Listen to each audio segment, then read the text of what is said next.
Good evening, everyone, and yep, I'm starting talking just a little bit early because I was lazy and did not shoot the video for the LMP1 cars during the beginning, and I don't want y'all to be confused thinking you're watching these little GT ones. Not that these things aren't bad, they are a handful really fast cars, but tonight we are in store for the LMP1 Endurance 3 hours. And just as soon as our broadcast schedule gets through cycling, I'll start this replay, and I'm gonna shut up because these guys are getting on track, and I'll be right back with y'all as soon as we get done with our awesome intro video, guys.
See, and as promised, I have returned.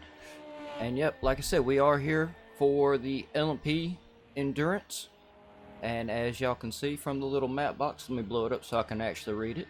But with my accent, I am going to butcher the name regardless. So y'all please forgive me. I am gonna say Algarve. And I know I'm wrong. Like I said, horrible accent.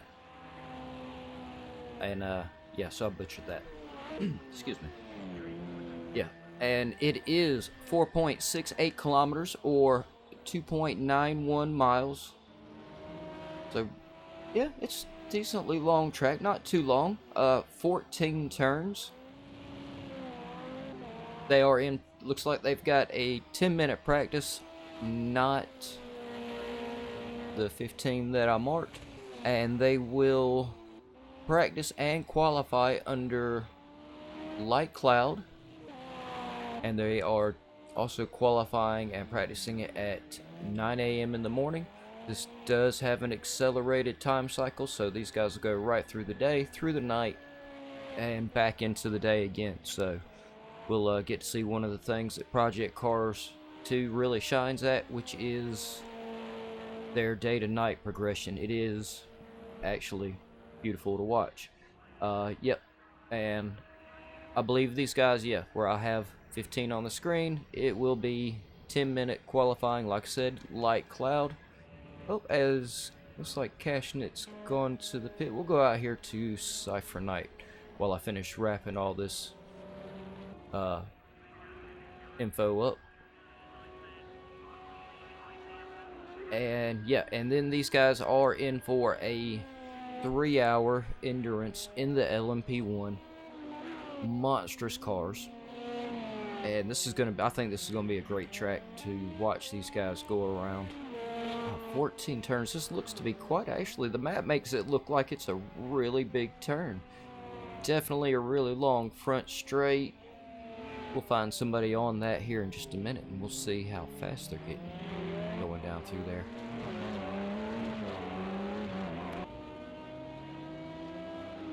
Oh, yep, and it looks like I do need to move that around just a little bit for y'all. Sorry about that. I stayed up way too late. There we go. There, hopefully that's a little bit better, not in y'all's way of seeing. And we are currently on, I was on Cypher Night, we're now on Flip Flip. Flip Flip is, I believe, was a replacement driver for Sig. Yep, sorry y'all, I'm just looking through the Discord that the same person Sig makes for us and maintains. And yeah, I believe I stated that right. I believe Flip Flip is standing in for Sig tonight. But all in all, it looks like we will have 10 drivers to start. Boy, that was weird. As always with any endurance race, it will be how many finish. You know, and I believe I never did say what the conditions for the race are going to be.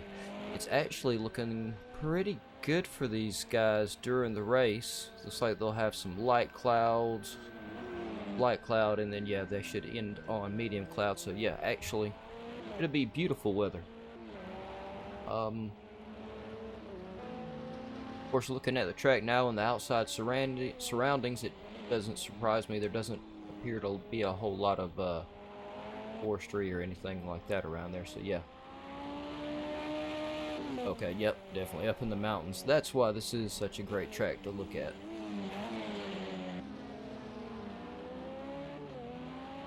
Beautiful shot right there of Flip Flip coming down the turn, that hill, and that really fast left-hander.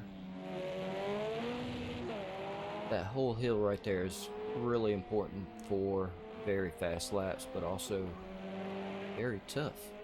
And yeah, tonight I'm going to go through and just reintroduce y'all to our drivers. Tonight we have Cashnit, Flip Flip, or Forelli, sorry y'all. Flip Flip. We've got Kev Sinell, Cypher Knight, Snaker, and I'm gonna look back through in just a second. Snaker may also possibly be a stand-in. I believe he's standing in for Lonnie, maybe.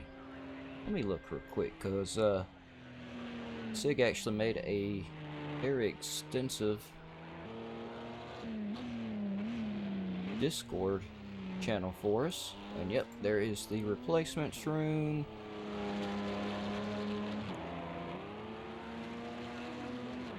Yep, and it appears, yes, Snaker is filling in for Lonnie tonight.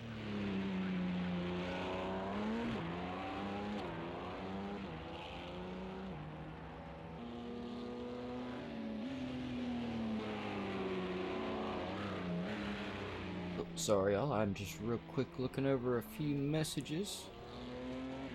Yep, and it's looking like the link I put up may have not.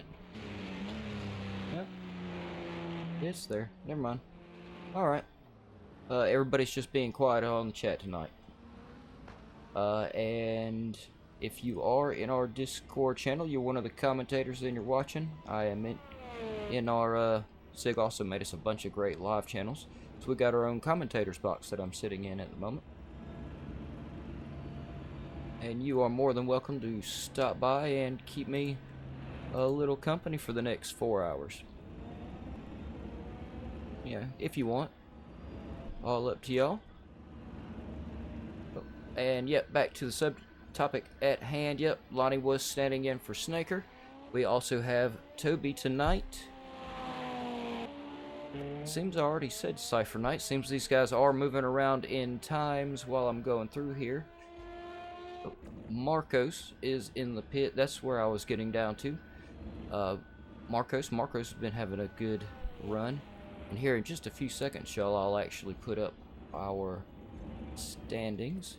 And we have, I believe it is Mike HLB.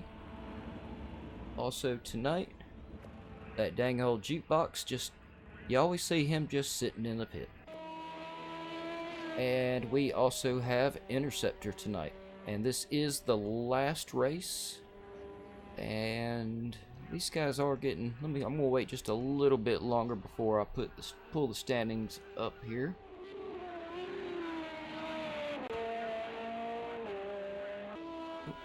Yeah, y'all, excuse my voice. It is still a little bit cracked. The it is the end of the season for all of the leagues here at GAVRA, and they have really done a great job of keeping me on the edge of my seat. So drivers really been pushing the limit of my voice this week, and so hopefully it holds out tonight and I can still get through next week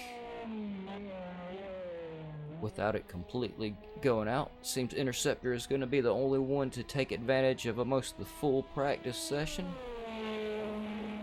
But since while everyone else, oh no, it looks like Cashnet is also still out on track.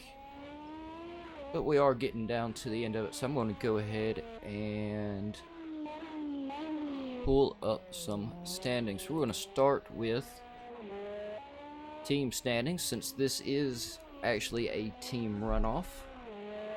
Nope, sorry y'all, that's actually here, let me give y'all this one instead. I loaded last week's the last results, and actually since it's up here and I do have a minute, yeah, y'all check those out. I'm not gonna read them to you because I've got to get in here really fast and snatch up these team results. Nope, where are you at? Because I loaded the wrong thing.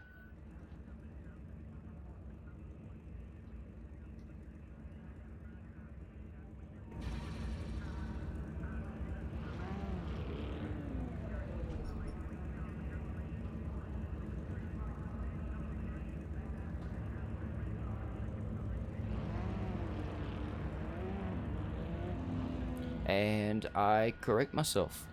I did not load the wrong thing. This just doesn't have as many races as all the other ones, so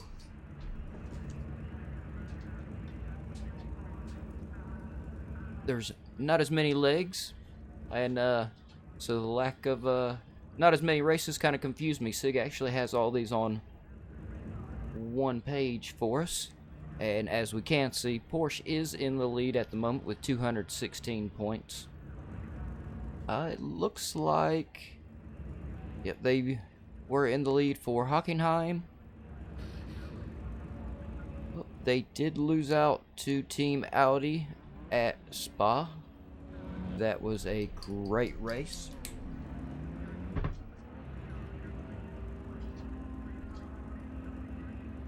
And let's see, the Porsche also won in Silverstone, and wow, they won in Fiji tonight, so we'll have to see how they do.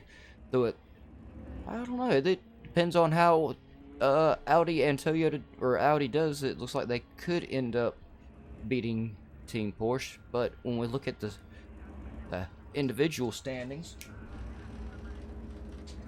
Cashnet has won pretty much every race. He is leading in individual points with 113 points. Cypher Knight second. Nope, sorry y'all. Yeah, no. Cypher Knight is in second with 61. Kev is in third with 54 points. Those two are very close. Index in fourth with 45 points. Pirelli fifth with 45 points. A little bit of a runoff for those guys, but it doesn't look like we have Index tonight. Marcos is in sixth with 42, so that puts Marcos right there with Pirelli. They could definitely be moving up and down. Percy is seventh with 36 points. I don't believe we have Percy tonight either. Lonnie is ninth. We have with 33 points. Like so, we have Snecker standing in for him. Jukebox has 22 points.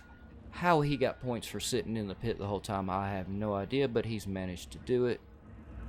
Interceptor, and at least he is managing to beat Interceptor from sitting in the pit. Interceptor is 12th with 15 points. And it looks like Hondax and Schwami just weren't able to actually get in for the races, which these 3-hour races are very tough to practice and train for. And y'all, in classic jukebox style, while I was reading y'all the standings, you know, I guess I was sleepwalking again. Walked all the way from the commentator's box back down to my car. And I've been reading y'all these standings from my cockpit, so just give me 1 minute to get out of my car and get back up there where I'm supposed to be.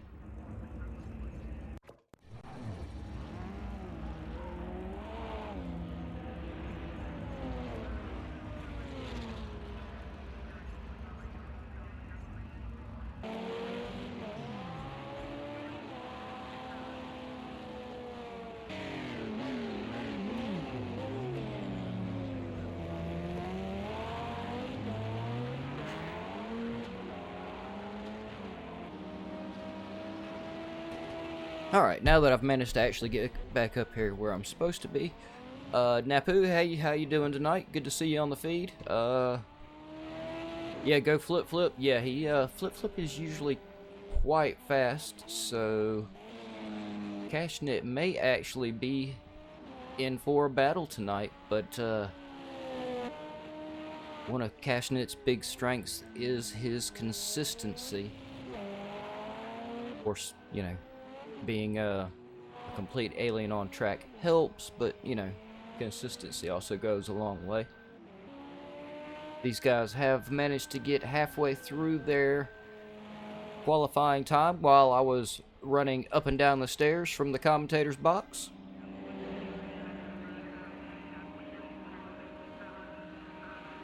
And it currently, let's see, we will go up here to, oh, there we go, get my thing back in the right place there.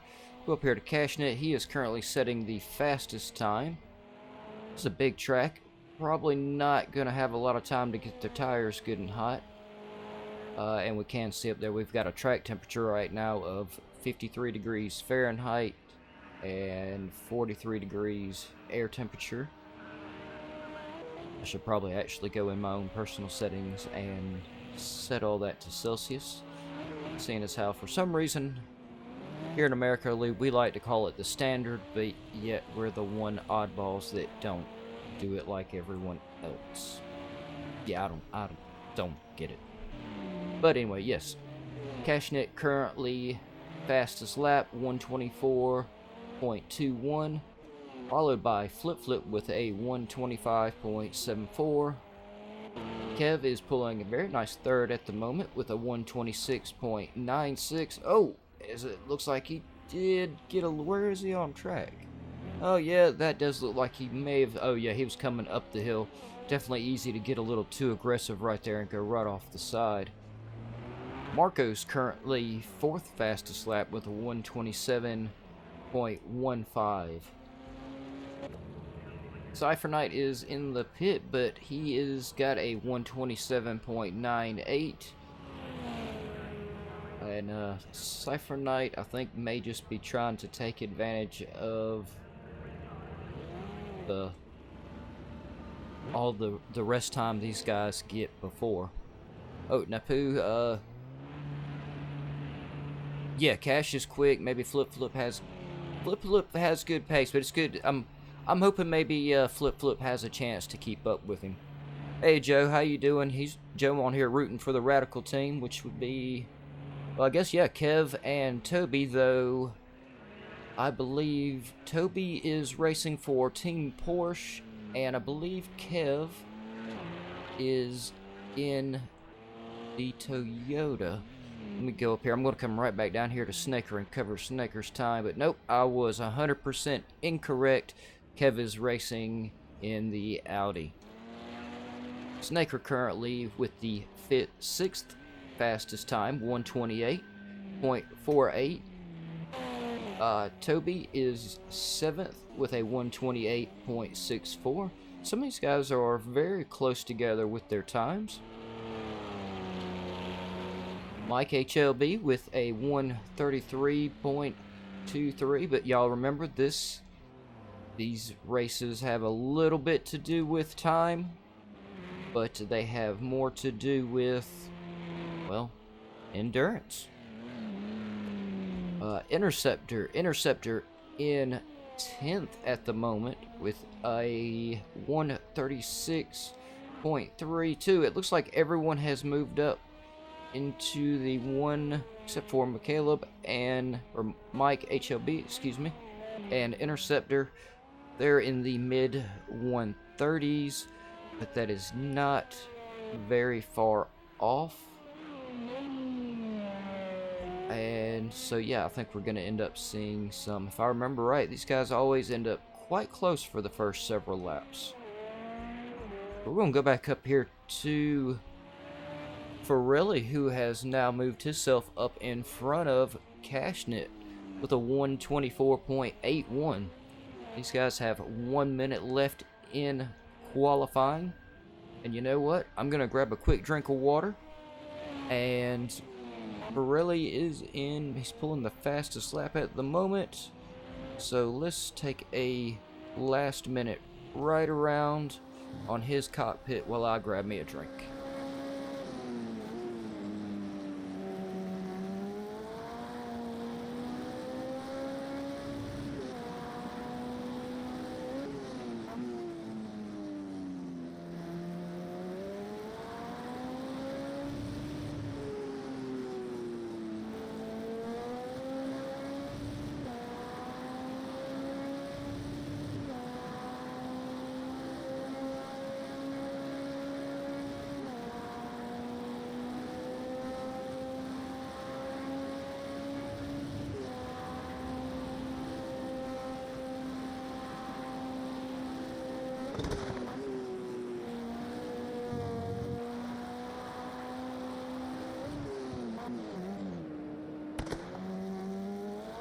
And I think I'm gonna bump this game's audio up just a tad because I love the sound of these cars.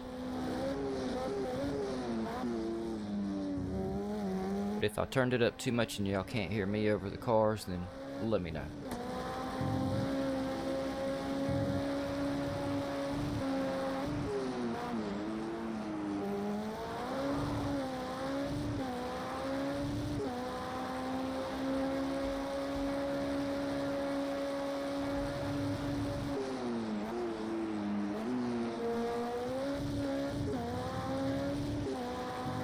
Yeah, I kind of wish I had grabbed his bonnet cam while he was actually coming up the hill, but I do say I am a big fan of the Mad Max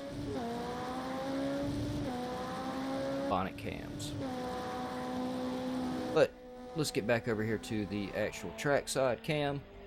Pirelli is currently, he is still the only one still out on track. So he's going to use all of his time. And yep, once again, watch this, y'all. I'm going to run all the way back down to my car. Y'all give me just a second and I'll get there.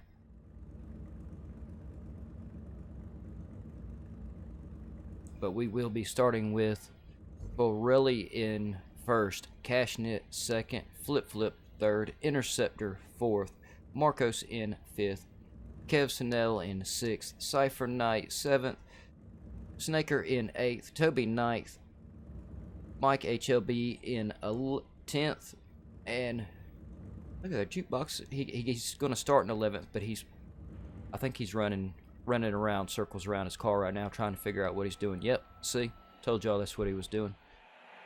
Y'all give me just a second, and I'll run back up here to the commentator's box in the tower.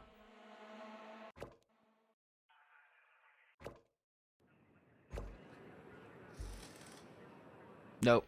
Instead, I ran back to my pit box. Y'all give me just another quick minute here.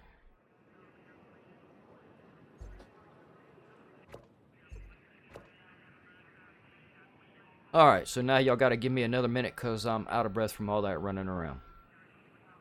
But we can see the timer running down. These guys got 1 minute and 15 seconds to relax.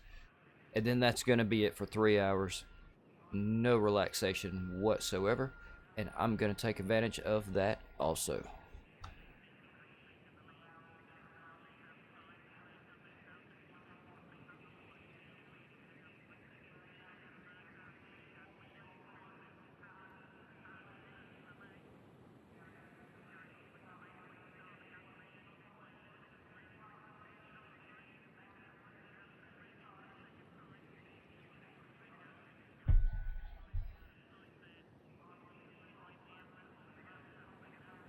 Looks like we got 30 seconds till these guys put it down. I'm really curious to see how they go into turn one. I think it's going to be great. These guys always do an amazing job with these cars. How they do it, I don't know. These things have an insane amount of power.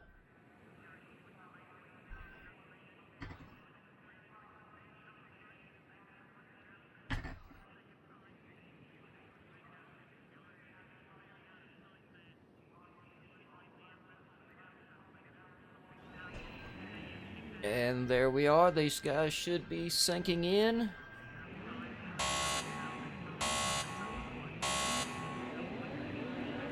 Oh, and we've got our greens, and it looks like, I believe that may have been Toby or Snaker in the back, made a great move right off the line and made a little bit of space up.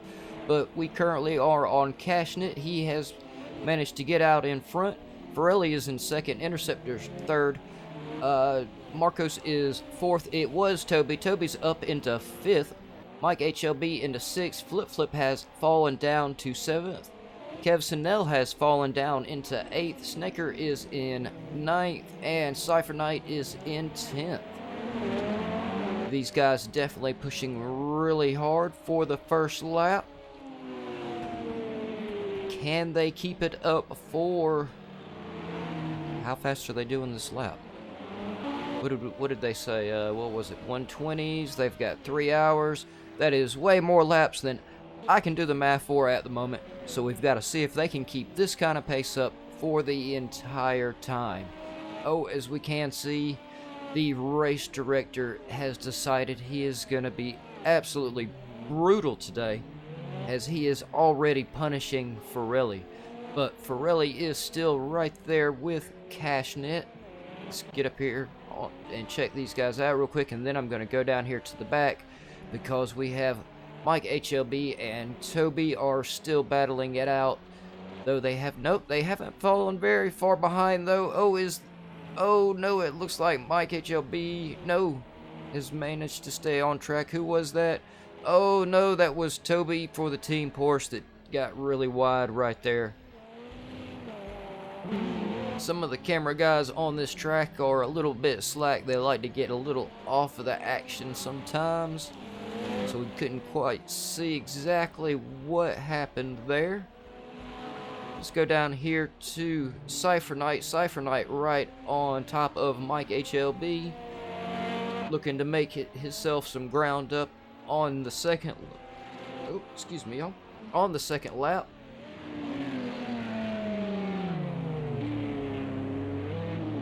Oh no!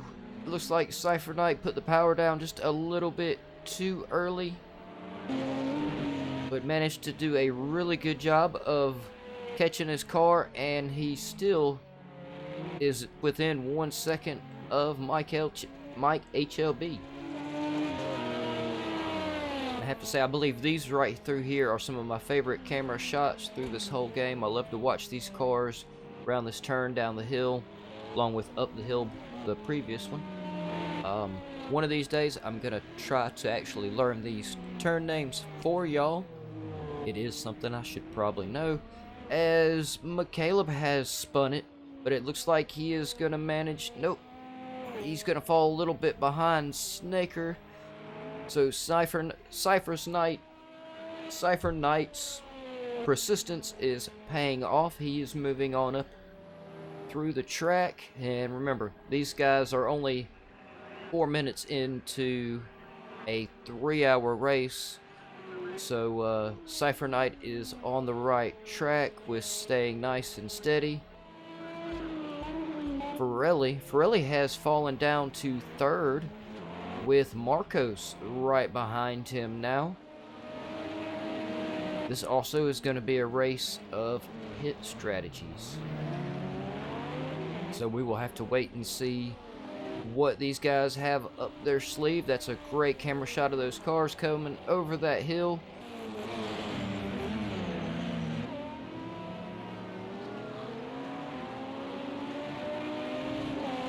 Yep, sorry y'all, I was admiring those camera shots. Marco's still right there. He's managing to hang in with Pirelli. Excuse me, y'all.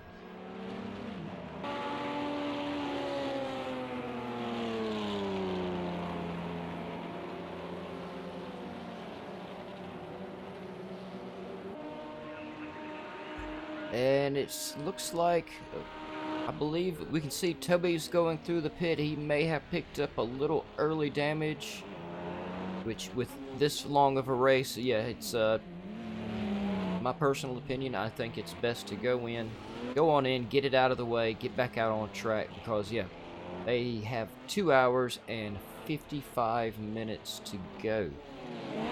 And with only being 10 drivers, every driver is guaranteed to get a decent amount of points. Like I said, Team Porsche is currently in the lead, but I'm gonna hold on 1 second. Let me split my screens back up a little bit so I can look again.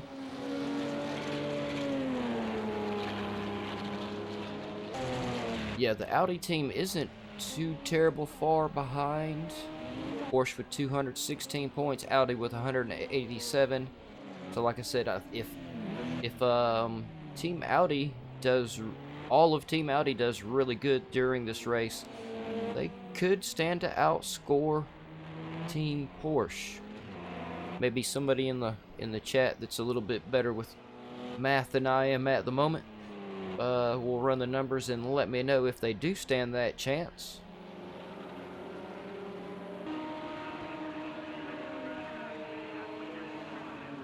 And let me get back. Sorry, I am moving a few things around. Alright. Snaker. Where is he? There we go. Snaker currently catching up with Cypher Knight.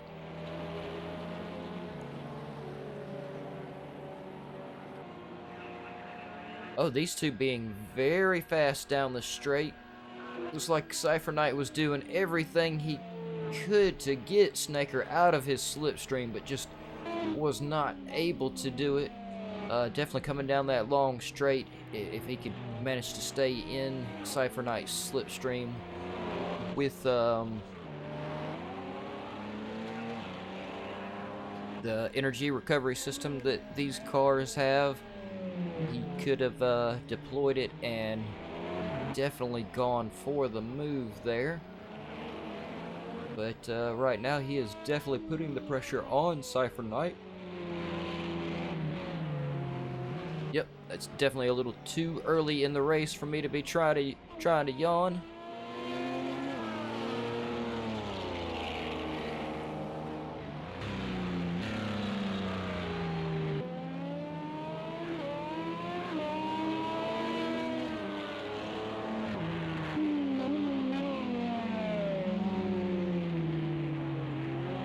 Snaker still not letting Cypher Knight go.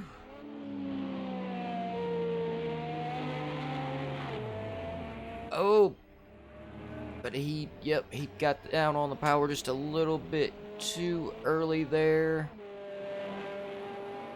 And let me go ahead and get the speedo. Sorry, I thought I already had that up. Alright, yep, that's what I was thinking. I was thinking we may already start seeing some lapped cars because, like I said, I believe Toby was smart and dipped into the pit early to get his little bit of damage fixed early on. Hey Pete, how you doing? Oh, Pete's also rooting for Team Radical. Which once again, guys from the Radical here are Kev Snell. Where is he at? In 6th. He's doing pretty good right now. And Toby. Toby is also one of our one of my fellow commentators here. Yep, and when we go to Toby, we can see, yep, pretty much where, yeah, he is a lap down because he did go through the pit early. May give him a slight advantage later on, depending on what all he did to his car. We will see several pit stops out of these guys. And and also Cypher Knight, also a fellow commentator. Cypher Knight covers the Radicals on Friday nights with Dutch Muso. Does a great job. Y'all make sure you tune in next Friday for Sugo. It's the last race of the season. Everybody's got a lot on the line. It's going to be a great race, so everybody make sure you tune in for that. And Tuesday will be... Where is it? Let me go back down here to him. Tuesday will be me and Toby for the last race of the... excuse me, of the 2019 F1 Super League here at GAVRA Racing. We've done this season. Several of those guys also have a lot on the line. It'll be a great race to watch, so make sure you tune into that. And at some point here, I'm going to need stuff to talk about, so I will be revisiting the entire broadcast schedule. Yeah.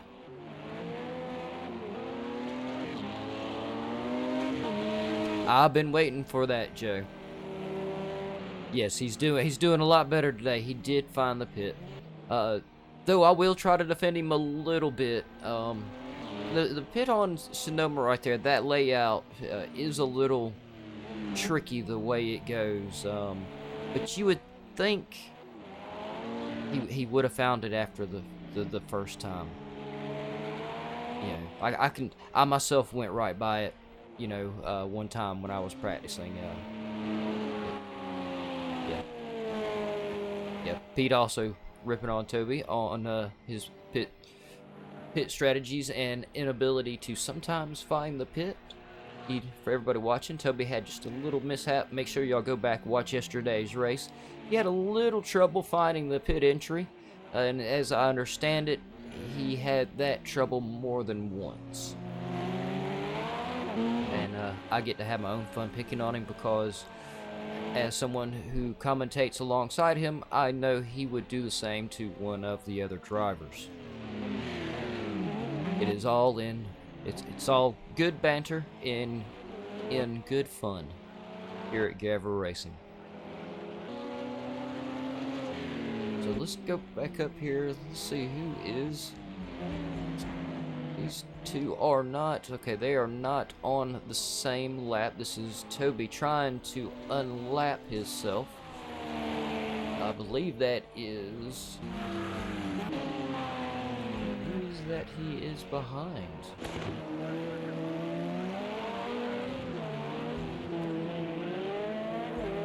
Sorry for the fast camera movement here, y'all. I'm just trying to figure out who it was. Toby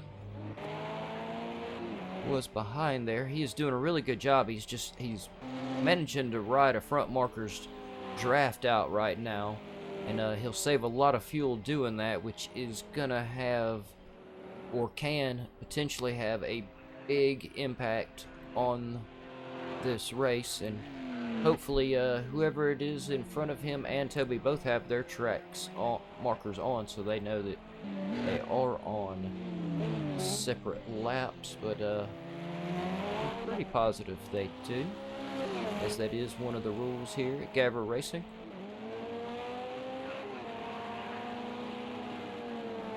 Sometimes, you know, the red mist is down, and you're in the heat of the moment, you got a car close to you, and sometimes you really need that map to tell you whether or not you're doing the right thing or something pretty stupid.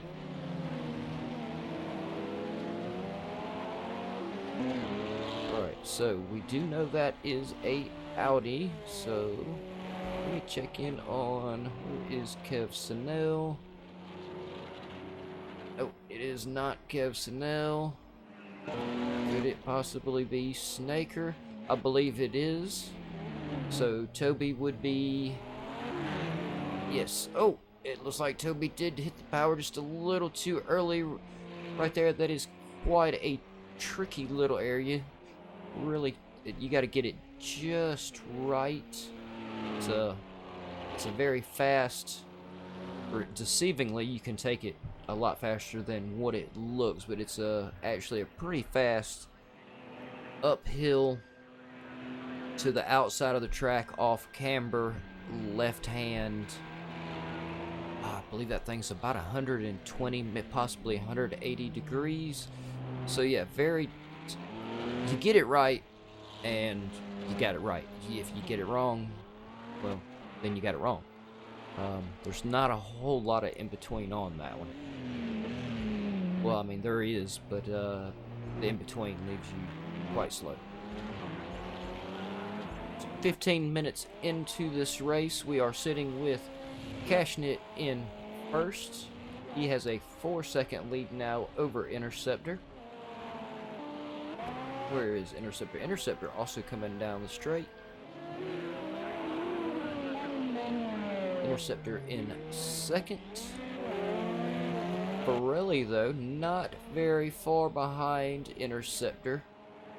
Looks like he's close enough where he should be just inside of his slipstream coming down some of the straights. Not quite through the turns, but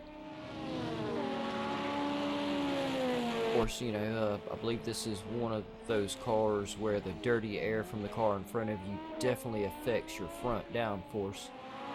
So not always the best idea to be right up your opponent's tailpipe. Marcos currently... Oh, excuse me 1 second, y'all.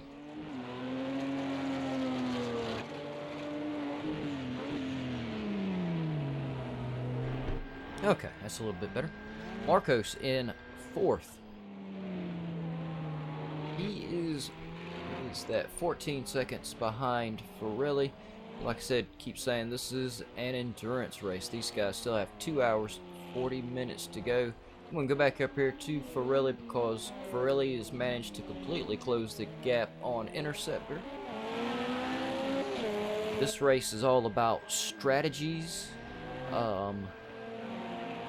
and consistency. We will see battles, and that's why I'm going to be really fast to jump to those as we see them. But for the most part, these endurance races are not about a whole lot of door-to-door action. They're more about outthinking your opponent and yourself, and maintaining your car for the entire time. Can you concentrate for the distance? Short answer for me, sometimes not. A lot of the times not. 3 hours is not that long to some of the endurance races some people run, but 3 hours is also quite a race. Definitely a huge change from I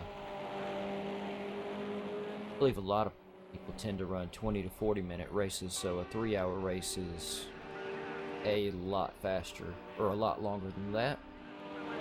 The Radical race on Friday, which Toby and Kev Snell are used to running, is 1 hour long. Cypher Night is used to racing for an hour and a half on every Thursday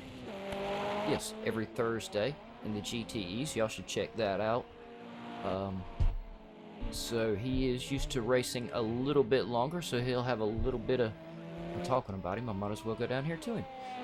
Cypher Knight will have a little bit of an advantage over the guys from the Radicals in that aspect, since he's used to being able to he's used to being able to keep it together for longer than they are.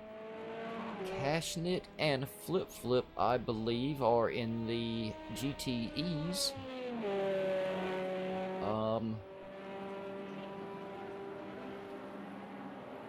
And that also runs for an hour and a half. That will also give them a little bit of an edge over some of the other guys.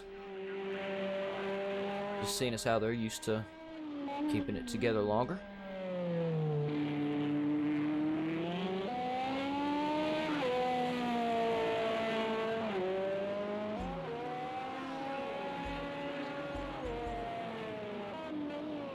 And yep, since there's not a whole lot of action out on track, let's go around and we'll start taking a little peek at everybody. And it looks like Cashnit will still be out for quite some time. It's just getting about that time where I'm thinking some of the guys, I think within about maybe potentially the next 10 minutes, we could see 1 or 2 people pitting early. It is important for these guys to time out fuel and pits with the end of the race. Pitting right there at the very end of the race, if you made a miscalculation on your fuel, can be extremely devastating. As we see Cashnit going by, I believe, pretty sure that was Toby.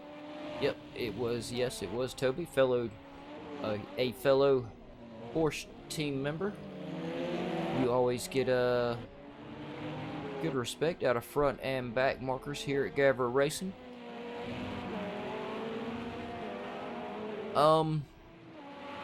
Pete, I believe we should see at least about 3, if I remember correctly. I believe it may be 4. It kind of depends on what some of the guys, you know, went for, whether they went for the hard tires or soft tires. Any tire information y'all see on screen, don't be deceived, that those are my tires in the pit. So yes, I'm sitting in the pit. Well, okay, I'm up in the commentator's box, but when I was down at the pit before the race, I threw a brick on my gas pedal just to make sure I burned through all the fuel in my car and used the tires up. Seemed like a waste for the tires and the fuel to just sit there. I figured I might as well use it. So that information on tires is not very correct. But of course, the Speedo is actually showing their real fuel. So that does give us an idea of how long they'll stay out. So yes, Cashnit can still stay out for quite some time, and some of the drivers may be listening. So I know you guys on screen. Hey Chef, how you doing? You guys on screen can see how much fuel they're running. I'm not gonna talk about it because if the drivers are listening, they can hear me say how much fuel the other drivers have for insight on pit strategy, but it's a lot harder for them to look at their screen and the stream screen all at the same time and see how much fuel each other has. So we can see, no, those two are close to about the same fuel. Later on in the race, when it starts getting, once I know they have their last strategy, and I may start talking more about who I'm on and the fuel levels they're on, but I want to keep it a surprise for the guys racing, and of course also this may keep y'all looking at the screen a little bit longer too. No, a little bit less there. No, seems to be. No. Y'all see, y'all can see what's going on there, fuel-wise from some of these guys. Once I get down through there, I'll have one comment only on fuel levels for everyone. Like I said, I don't want to give it away to any of the drivers watching, and if y'all are watching, well then y'all can see for yourselves what I'm looking at. And yep, that's about what I thought. And so y'all will know about how long everybody will stay out. My only comment is that everyone seems to be averaging the same average fuel usage. Not saying they have the same fuel in their tanks if you're a driver watching, but it looks like y'all might be burning through about the same amount of fuel. Yeah, y'all give me 1 second. I'm gonna grab a quick swallow of something to drink because I can feel my voice starting to crack again.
Pirelli's going to make me choke on my, while I'm trying to get a quick swallow of drink, because he's going to catch up to Interceptor.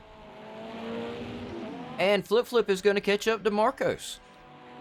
Very unexpected. I did not expect to see any of these guys get quite so close to each other at this point in the race.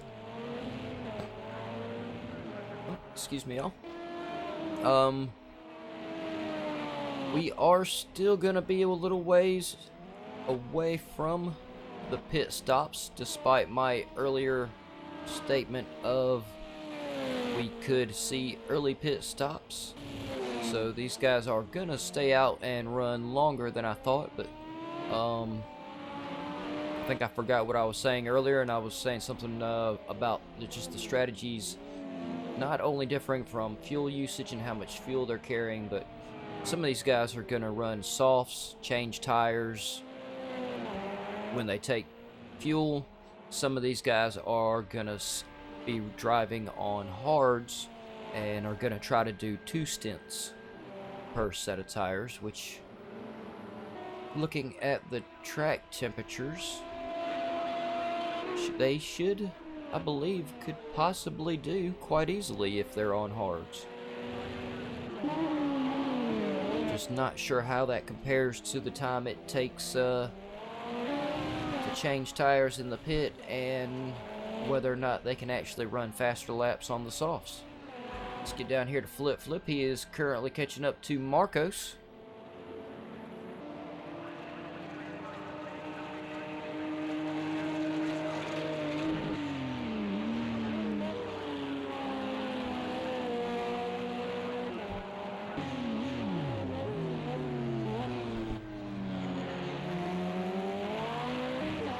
Sorry, I was trying to real quick finish my swallow of drink. Or, well, coffee. I like my coffee.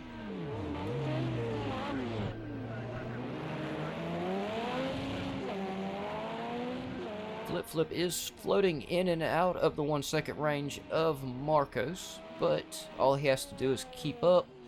This is endurance, not door to door. So it's all about keeping up, keeping the pressure on them, get them to make a mistake, and then you just kind of cruise on by.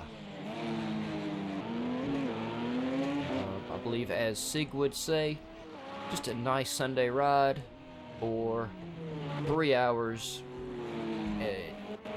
in a crazy car with a lot of horsepower. We have Flip Flip catching up to Pirelli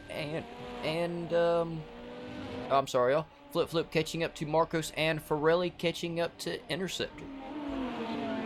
Yes, that's right. Just 2 F's in too close together there, and I am getting all confused. Oh, and it looks like I gotta go back down here. It looks like Toby is managing to catch himself up with Mike HLB. Toby is definitely on a good run at the moment. He is managing to unlap himself a little bit and is caught up with someone on his lap. It can really make the time go by to have somebody to chase down through one of these endurance races. Looks like Toby had made a great move there and managed to get by Mike HLB in the turn. Seemed he must have, Toby looked like Toby really put the power down for a second there. Or it is possible. Let me go back down here to... No, it looks like, yeah, these two are on a lap together, so I'm not sure. Mike HLB may be carrying a little bit of damage and trying to stick to his pit strategy, because if you do damage your car and you have to pit early, it really messes up your pit strategy, and you could find yourself having to pit last second. Flip Flip still catching up with Marcos. He is within his slipstream. Both drivers will be on their energy recovery system down the straight. Just one trying to outrun one trying to keep up with the other.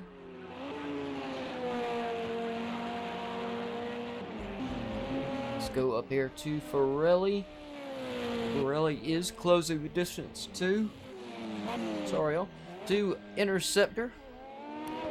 Though Pirelli is our only driver at the moment that does have a penalty. Let me make sure he's not fixing to. I was fixing to say he's not going to pass him right this second. I'm going to look real quick, but before I say that, let me make sure. No, I don't think he's going to make it by him. Let's look at the timings. Yep, Pirelli is carrying only a 1 second penalty, so no, I don't. Exit that. There we go. Oh, sorry, y'all. Yeah, wrong buttons. That was.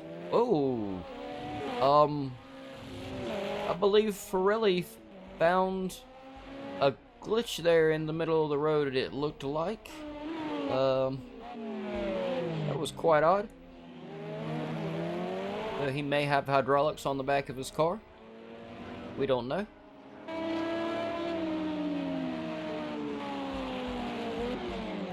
But anyway, back on the topic at hand, which is Pirelli really putting the pressure on Interceptor. Like I said, just even if you're just within a couple of seconds, seeing that car in front of you on a distance race can really help you maintain, or helped me anyway when I ran these a couple of times, to maintain my concentration throughout the race. I had no interest in catching those cars. It was just good to see that I was within at least viewing distance of another car and gave me something to shoot for the race. Flip is, let's go back down here to Flip is catching up with Marcos. He's still just in and out of that 1 second. Oh, and Marcos did go wide right there. Will it let Flip catch up enough to make the move around him? Not just yet.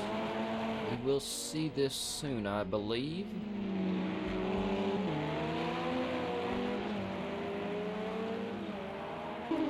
And let's go back up here to Pirelli. Pirelli still really putting the pressure on Interceptor. I cannot decide. Excuse me, y'all.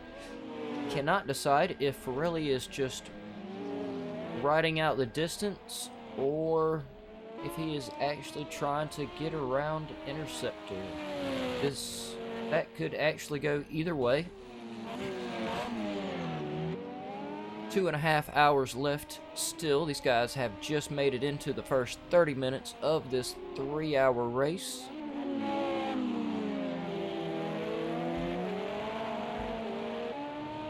And I have to say, I did not expect to see this close of some action throughout at this point in the race. I figured I would be more doing and trying to analyze and figure out these guys' pit strategies.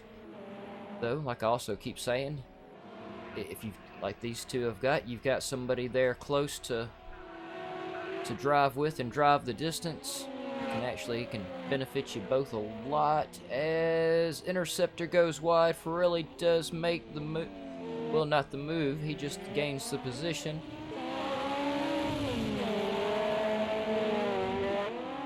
Looks for a second there, though, the Interceptor wanted to. Let's go back down there to Interceptor, because it looks like Interceptor is really wanting. He may be wanting to take that position back as fast as he can, it looks like.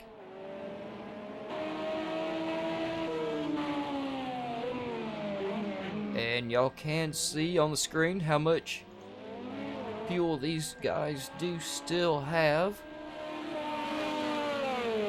Like I said, a little bit later in the race, I will start actually talking more out loud and to y'all about the pit strategies and what my predictions are on that. But like I said, I know a lot of the drivers are. Some of them are just crazy and drive and text all at the same time. Some of them are just highly supportive of the community and like to watch the race while they race. But either way, I'm trying to hide some of the info from the drivers that are watching. It looks like Interceptor, I think, may be one that was watching. He was giving us a little flash. He's coming down the straight there.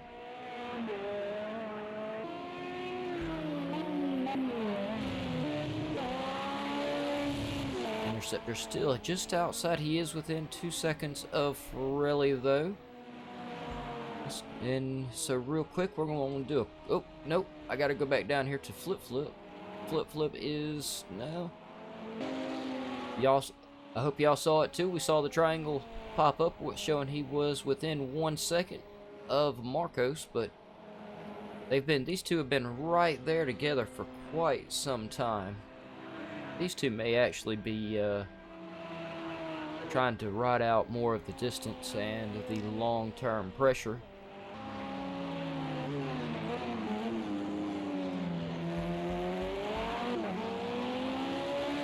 You occupy your opponent's mirror long enough, eventually he will crack. He will make some type of mistake, and you will have the opportunity to go by him. So sometimes it is just really, can you keep the pressure on them until they do? Moreover, how much they can take. But I guess that still comes all down to how much pressure each driver can take. So, since these guys have spaced themselves out a little bit, we do have Cashnit is in the lead in first.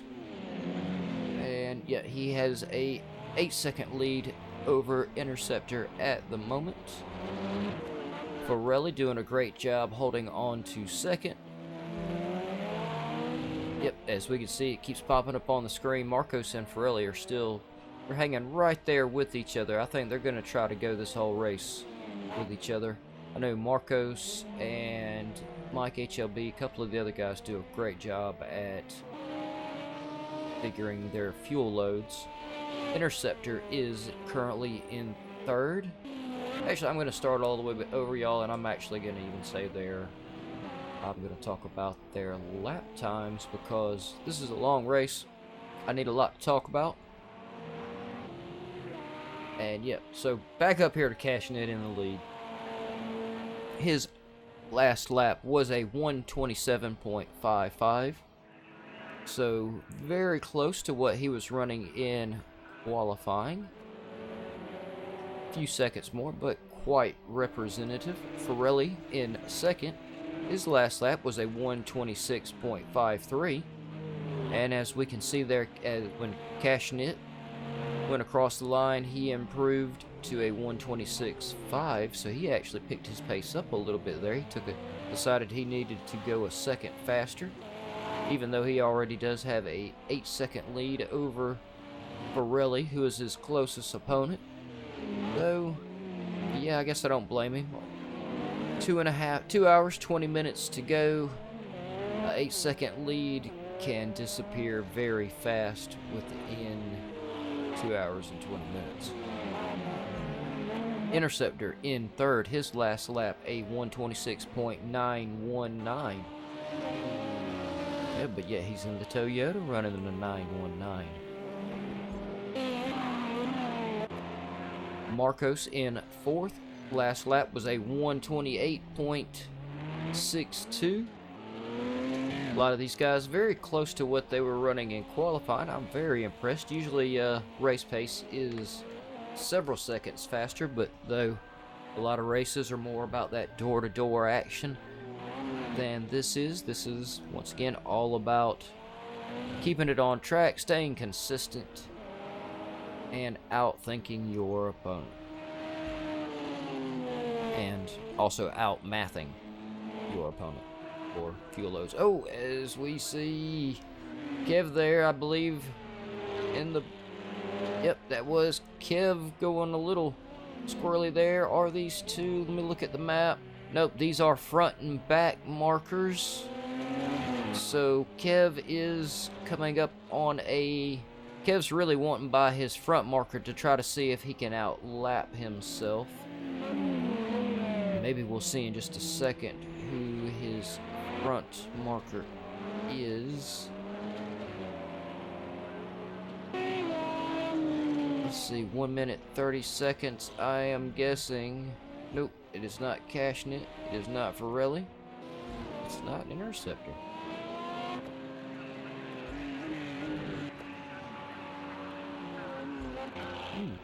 So, yep, I am having trouble figuring out who Kev's front marker is at the moment, but they did get separated a little bit. Kev is currently in 6th. His last lap was a 1:31.94. We'll see him pick that pace up in just a minute. As we see, he's trying to push really hard. Very difficult to push for 3 hours. And it looks from the lighting of the game, we are starting to get to... It's like Kev is going to go on through the pits.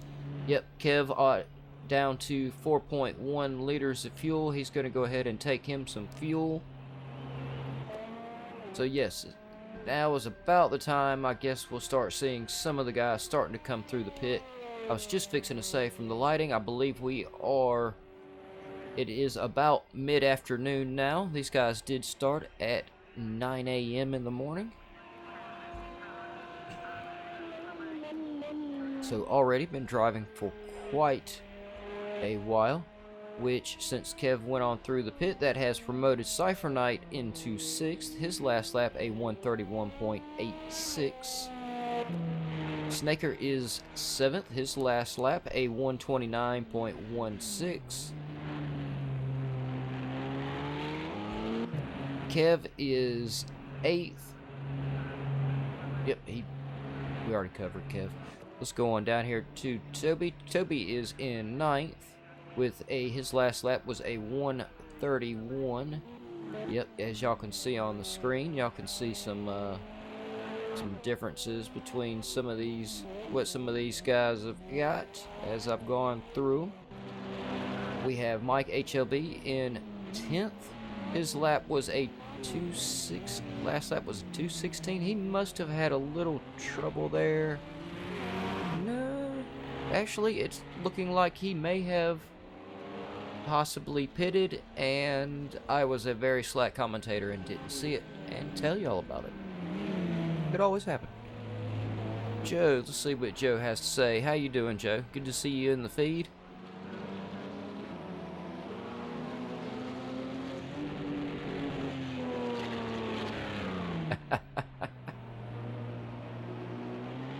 Yeah, Joanna does get the live chat on the streams going, though. I will give her that.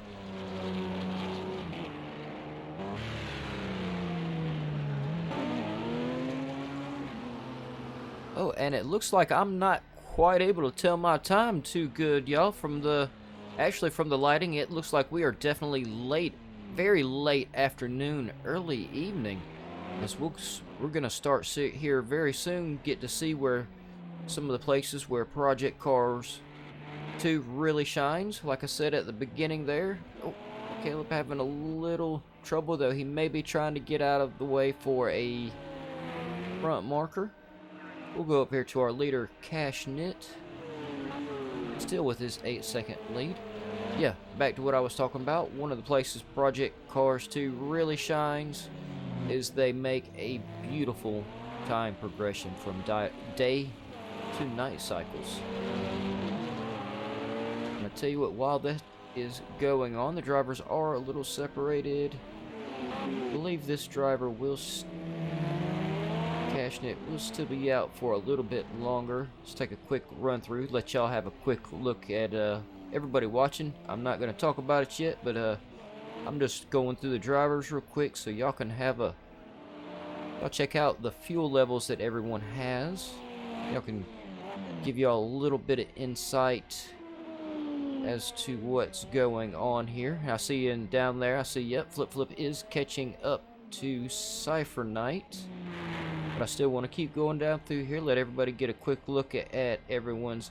Yep, Marcos is coming through the pit, so now I can talk about his. Marcos coming into the pit with 1.3 liters of fuel. Marcos, once again, nailing his fuel calculations.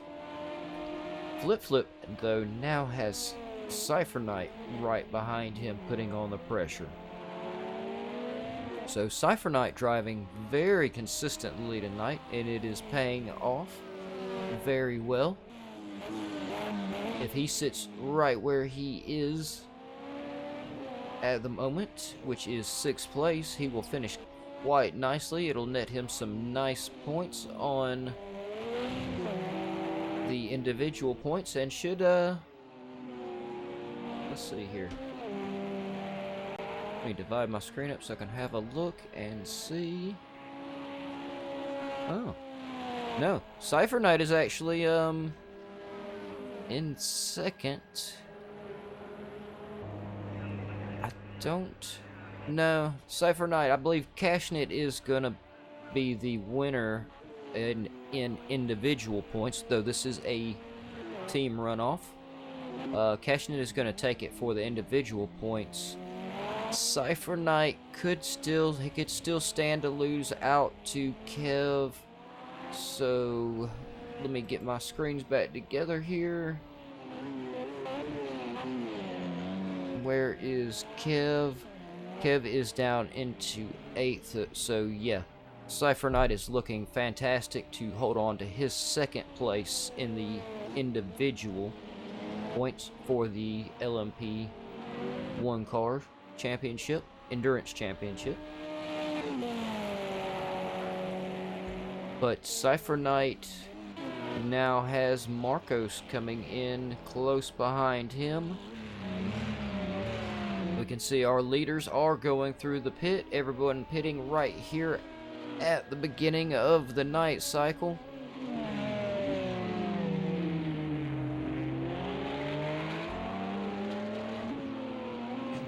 Excuse me, y'all.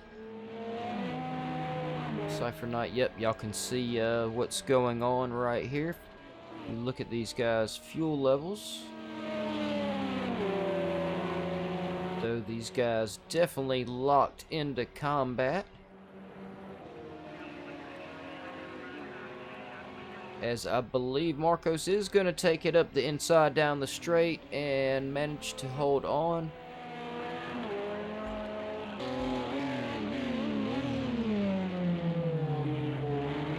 Cypher Knight still right there behind him, though, really keeping the pressure on Marcos.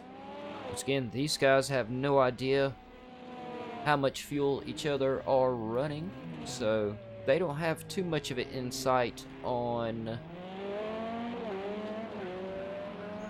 what, well, they have some insight on what's going on track, but not quite what we can see what's going on track. Okay, yeah, I could have totally made more sense out of saying all that.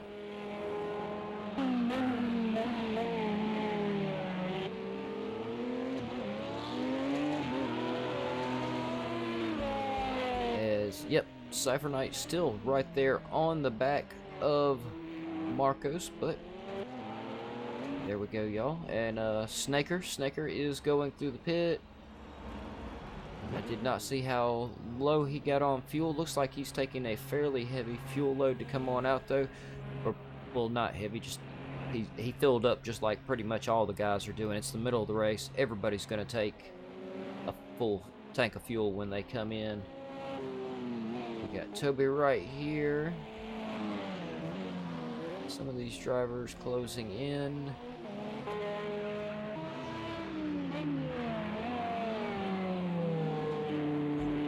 I'm looking through here, y'all, while the sun is definitely setting. It is definitely getting nighttime. I was gonna put everyone on a drive around. Let's go with Cashnit as our leader. So let me I'm gonna run down from the commentary box, and when Cashnit comes by the straight excuse me, y'all, I'm just gonna try to reach my arm out there and just grab his car and snatch myself into his cockpit real quick if I can. Hopefully it won't rip my arm off. No, I figured I'd just wait till the straight to take on his cockpit cam. Gotta do something to keep y'all and me entertained besides and keep me talking for another 2 more hours. which unfortunately for y'all, that gives y'all lots and lots of really bad, cheesy jokes.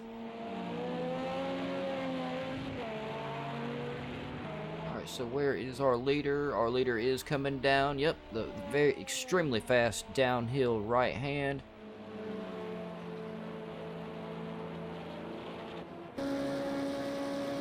Yep, and I'm going to leave y'all with a ride around the track with our leader Cashnit.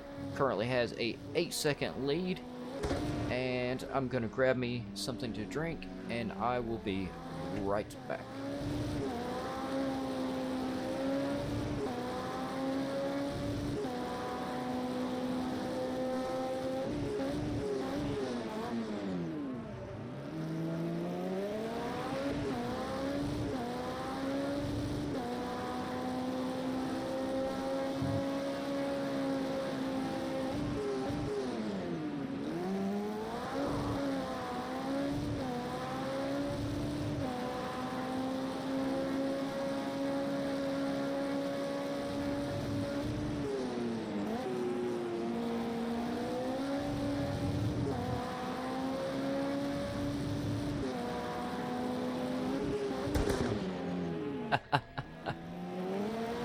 Yep, I guess I must have been saying it right as you were putting it in there. And no, actually, we have so much time. I'm gonna try to catch all of these drivers tonight for a cockpit cam ride around. We'll see how all the drivers are, what lines they're taking around the track, and though my commentary while they do it will be little to none or very horrible, that could be the opportunity that I choose to take for some short breaks throughout the race and let my voice recover a little bit so I can make sure I make it to the end and save a little bit for the season finale. For everybody watching, that's right, I said season finale. The last races for all the leagues are coming up next week.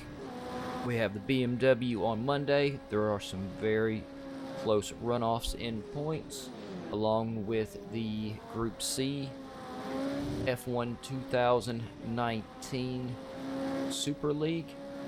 And Tuesday is the Group A and B F1 2019 Super League runoffs for those guys. Wednesday is the GT1 finale. Thursday is the GTE. And Friday will be the Radicals. So y'all make sure y'all tune in next week. When it gets down to it, all of the championships are very close for a lot of guys.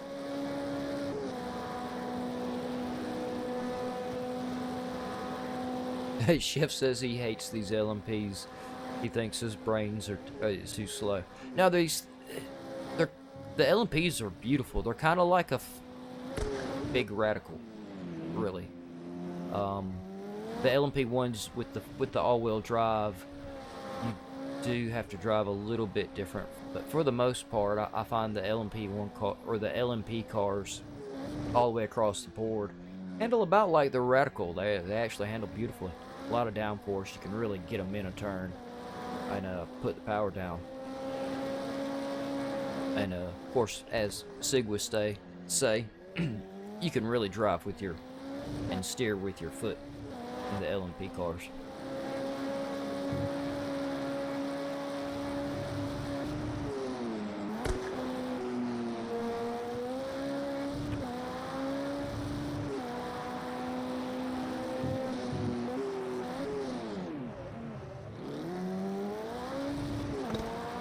Let's move down. Let's take a I did not go grab my drink. I started talking to Pete and Chef instead.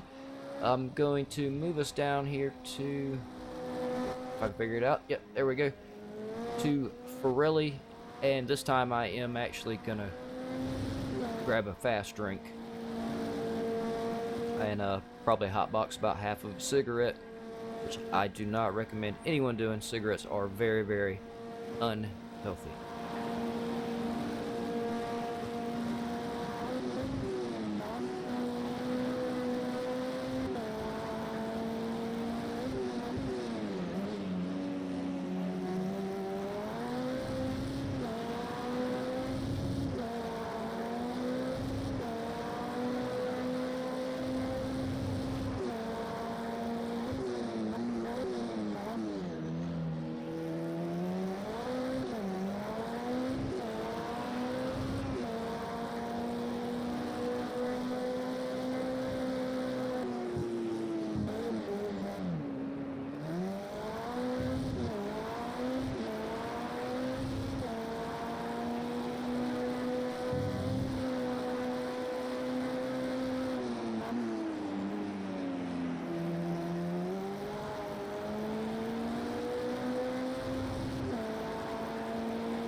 Alright everyone, unfortunately for y'all, I have returned. So y'all must continue to listen to me for 2 more hours while these guys, as we do have, I believe that is a, where are we at on track? Sorry, I'm just checking markers there. Nope, it does look like those two were on lap together. Nope, sorry y'all. That was a back marker getting out of the way for Pirelli. For a second there, I almost thought we had ourselves another little battle. So we can see the sun has gone down. Track is going to cool off very fast. Temperatures already dropped to 46 degrees Fahrenheit. And actually, let me grab my phone here and I'll see what that is actually in Celsius, because this is the one race where I actually have the time to do this when I forget to do it earlier.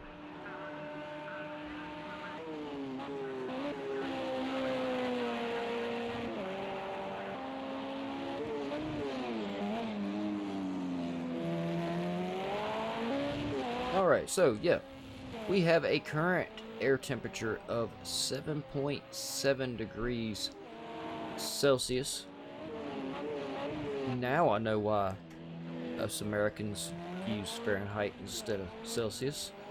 I go outside in 46 and jeans and a light jacket, but nothing too severe. But you tell me it's 7 outside, I'm getting really bundled up.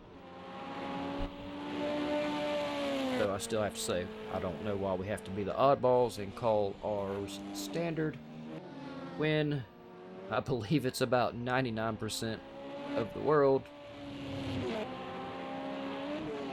use metric measurements and Celsius.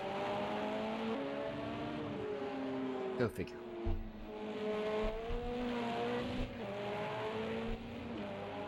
And real quick, since I do have it up, I am also going to see what the track temperature is in Celsius for y'all. 14. Yep, that too also sounds much colder. So yeah, we have a track temperature of 14 degrees Celsius at the moment, and it is definitely gonna drop as the night goes on. There is not going to be much cloud cover to really hold any kind of heat throughout the night. And let's just go through here. Let's go back up here to Cashnit and have a look at how much fuel he has at the moment. I'm not going to talk about it, just show y'all on screen.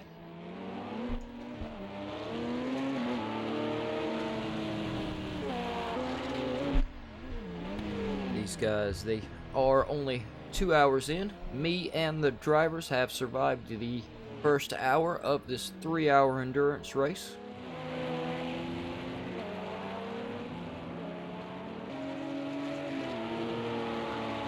So they still will have at least 1 or 2 more pit stops, so I'm still not gonna talk about how much fuel and everything else they actually have. Who are we currently on? We are currently on, Cashnit, so that is definitely a back marker. He is going by. Looks to be someone from the team Audi. I myself am rooting for the team Porsche.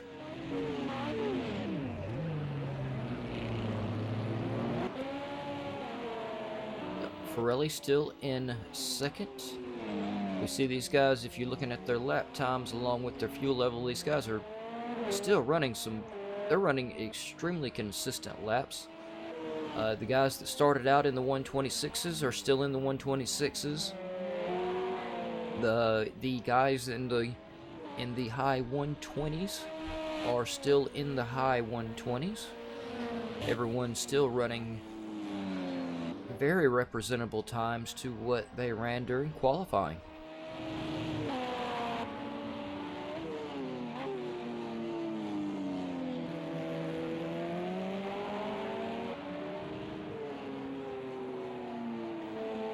I'm not sure, Pete. The ones on the screen, I believe, are that it's showing in the top right-hand corner are actually my car in the pit. So it does not show the correct tires that they're on. I would think, personally, I think I would, definitely at this stage, I personally would go for the softs. Though I'm not quite as good, or not quite, nowhere near as good in these cars as the likes of like Cashnet and Pirelli and, well, 3/4 of this field. So I always started on softs and finished on softs because despite the needing the extra tires and the extra pit time it took, I needed the extra grip to handle the car. Whereas some of our resident aliens, Cashnet, Pirelli, Flip, so you know, a lot of these guys that are making up this field are quite capable of running hards and not really suffering much as far as lap time goes. And there is the possibility that some of them have setups that are so aggressive that they actually benefit from the hards over the softs as well. I'm gonna go back to here. I want to see what kind of fuel loads. Yeah, I'm gonna wait till they get their last pit in, and then I'll start actually talking about some of their fuel loads. But I know y'all can see it on screen, so y'all can make your own predictions as to how long some of these guys can stay out. A couple of these guys still are pretty close to each other, actually.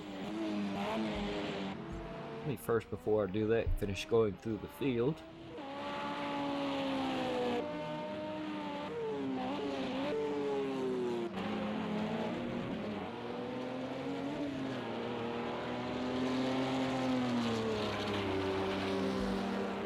We can get some kind of idea of who took how much fuel their last pit stop and how long they can stay out. I do have to say that right now Kev Snell has managed to get in front of Cypher Knight. Wow. Which I believe that was a result of pit strategy, is what gave Kev that position. Now that they've both, let me go down here, so hold on. Okay, yes.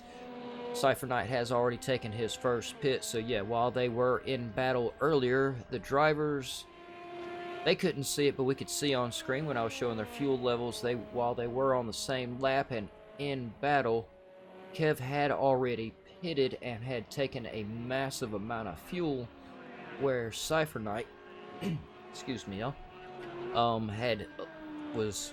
looked like he went with a little bit lighter fuel load during the beginning of the race, so he could really try to get out there and push a little bit harder than some of the other guys. Cypher Knight was at that time running a very low fuel load. I believe he was all the way down to about 10 liters, 8 to 10 liters of fuel left. So, but you know, if he had let off, that really would have put him majorly behind Kev. Let's go up here to Kev and give you guys, everybody looking on screen, I'm not going to say it, you can see how much fuel Cypher Knight's got, how much fuel Cypher Knight has. I say that like such a redneck. Versus Kev. And I also probably should have looked at that, but then I have no memory, so it doesn't matter if I looked at it or not, because I probably looked at it and forgot that fast. And, yeah, so we can see, well, y'all know what we can see. We're going to wait, we'll wait till this race plays out a little bit later on before we actually talk about it. Like I keep saying, some of the drivers are watching, and which I think is awesome. Kind of surprised Kev isn't texting us all at the same time. Kev, where's Kev? There's Kev. Kev is usually one of those that manages to text and drive all at the same time. We don't recommend that. We don't support that. It's quite dangerous. Don't text and drive, people. It's dangerous.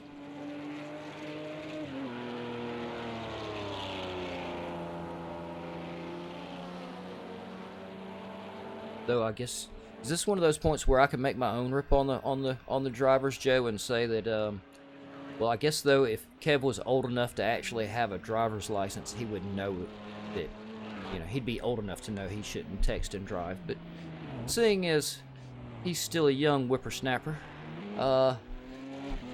he may not be old enough to know that you're not supposed to text and drive. No, I'm just picking on you, Kev. You do a great job on track, and you're not really all that young. I mean, you're young, but you're not a kid.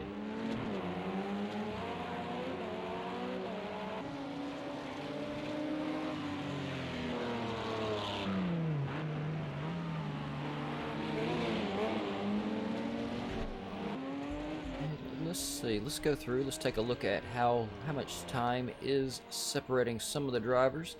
Cashing it does still manage to have a 7.5 second lead on Pirelli. Interceptor 8 seconds behind Pirelli. Behind Interceptor we have Flip Flip. Flip Flip looks to be about 40 seconds behind Interceptor. Hour and a half to get, hour 50 minutes. 1 hour 50 minutes, sorry y'all, to go. And some pit stops, and y'all look at their fuel loads as we go down through here. You can get a good general idea of how some of these will play out. So definitely nothing that cannot be made up without any problems throughout this race. As we can see, Flip Flip's pace is actually equivalent to Interceptors. Their last laps were virtually the same, only a few tenths separating them. So definitely looks good for Flip Flip to catch up there. Marcos in 5th. Marcos is 30 seconds behind Flip Flip. Once again, hour 50 minutes to go. Quite easy to make up that short time distance. And if you have a look, oh, as one driver was going a little wide. Yeah, fuel loads, I'm gonna say again, or I'm just gonna say, looks like everyone is averaging the same fuel average. Yeah, drivers, if you're listening, that just means y'all are all using gas. Kev is in 6th. Kev looks to be about 50 seconds behind Marcos, though still, this is a race of endurance, not about the fastest lap. All these drivers throughout this whole race can stand to, we could see a complete change up in the entire field. And let's have a quick look over there. Nope, that is... Kev is on the back of a front marker. He may be trying to unlap himself. As long as he knows that's a front marker in front of him, Kev, not a back marker or not on the same lap, you're good to go. You know, put the pedal down, see if you can unlap yourself.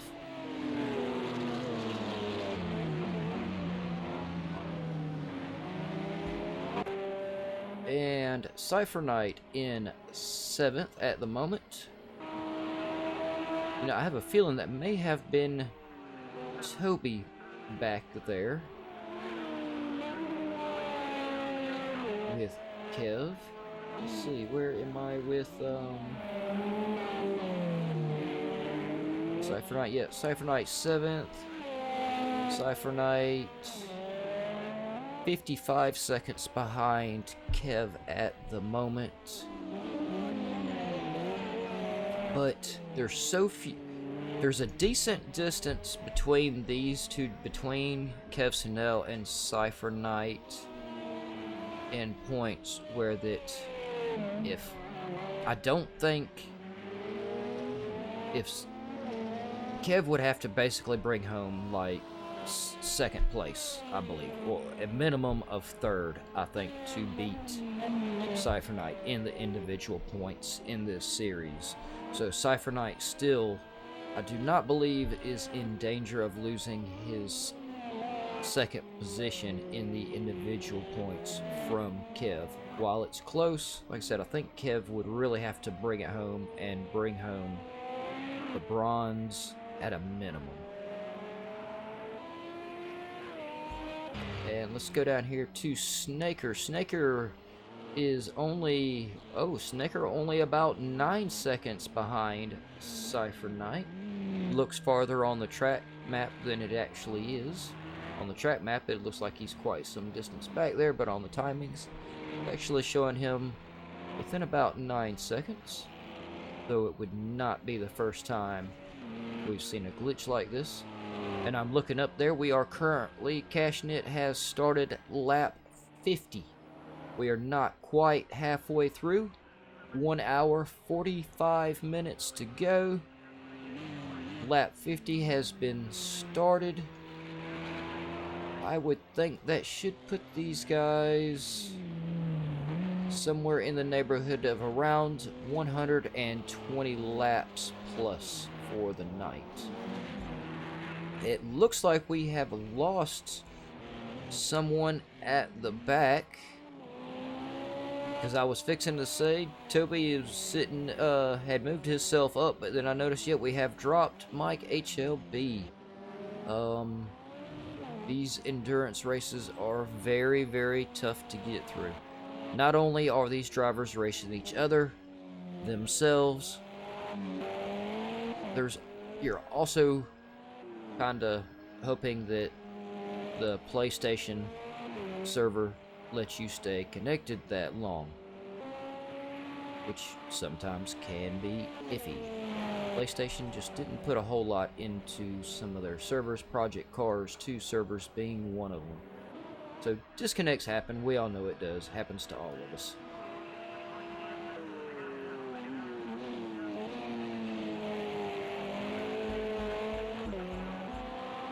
Yep, Toby is on a good run, and I need to refill my drink because I feel my voice cracking again. As this race goes on, I'm going to have to start doing this more and more, y'all. I am going to jump in the cockpit with Toby. Hope he's got rooms. Move over just a little bit, Toby. Make a little bit of room for me. We're going to let the audience take a tour around with you. Joe, I'm going to grab my drink while I read your comments. And when I get back from grabbing me a quick swallow of coffee, I'll say something back.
Yep, and as I'm reading Joe's comments, Joe is Joe Black, our GAVRA Racing resident legend. Just in case anybody watching doesn't know that, you go to the Discord and you join up. You get a little banter from Joe. Just know he is our local legend, and he gives great banter, and it is, once again, all in great fun. And, it's actually quite enjoyable. He really does bring a lot of life to the chat. So y'all make sure you go to the website, gavraracing.altavista.org. Oh yeah, Joe, you're on here talking about how you're bragging on Kev. So we're gonna take a ride around with Kev in his cockpit. I'm gonna smash in here with him. He's a small guy. He's got room. Yeah, go to the website, gavraracing.altavista.org. There is all the information you could ever imagine on there. Future seasons, past seasons, stats on drivers, tracks, ongoing championships. GAVRA has made a fantastic webpage for us, so make sure you go check it out. And in the bottom right hand corner, there is a link to the Discord channel that Sig made for us and maintains. He also does a great job at that. If you go to the Discord, make sure you also check out all the results in standings in the results and standings room that, once again, Sig makes for all of us. He donates a lot of time in doing all of that, so big shout out for Sig, GAVRA for the web channel, web page, and all the organization. And I believe there is also a link to, if you wish to help support what we do here at GAVRA Racing. We are community driven. We don't have any of those fancy sponsors. And it can be really hard for us to live it up like champions drinking margaritas down in the Bahamas if y'all don't contribute. No, I'm just kidding, y'all. No, but seriously, we're community driven. We don't have big fancy sponsorships, so everyone donates their time, and things like even the website does cost a little bit of money. There is a Patreon link on the website, and there should be one in the description below if you do want to help support us. And I'm gonna look through here on the chat because it looks like we've got Chef Joe, Pete. We got a couple people talking, so I'm gonna grab me another swallow something to drink and see what these guys have to say, because they're actually giving me somebody to talk to.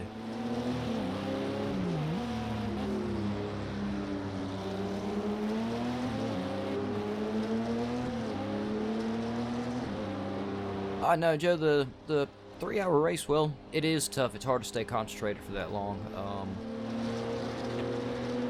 But it is a lot of fun. But yeah, these cars definitely not easy to drive for that fast unless you're Sig or Cash or Pirelli. We all know who our resident aliens are at GAVRA Racing.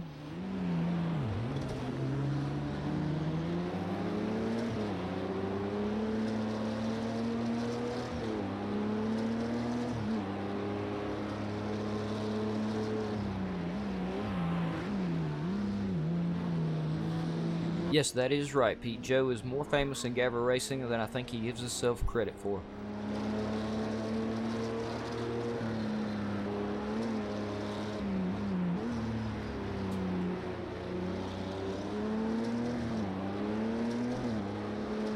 Oh yeah, Chef, I'm sure 40 minutes of pressure from Yev's dog in the BMW is, that's gotta be more than enough.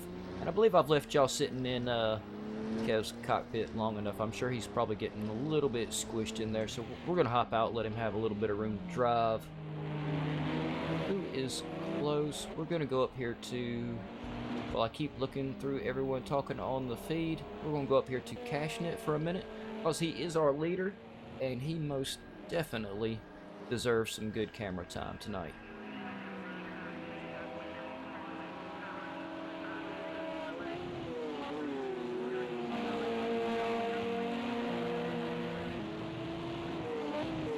Yeah, Joe, that's what part of what makes you a legend is because you're such a pain in the butt.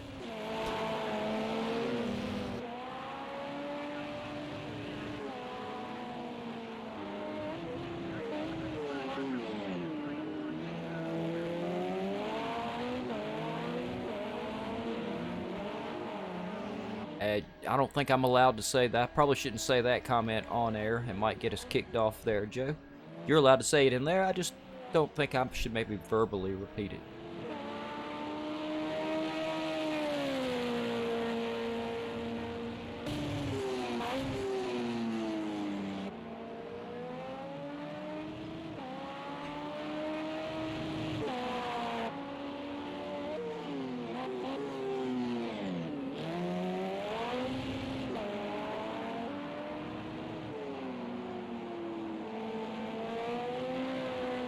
And I'm just gonna go down through here, let everybody take. We can see how long these guys are gonna be out before we can expect some pit stop again. Still, I'm still not gonna say it. Like I said, some of the drivers are watching. I don't want them to know exactly how long their opponent can stay out. But we're gonna look through here because we can see their speedos and we can see how much fuel they have, and we can have a little bit of fun doing our own math in our own heads and figuring out who's gonna come out on top of this race with the way they have their strategies laid out. Looks like Kev is going through the pit. I'm gonna flash down there to him. I want to see.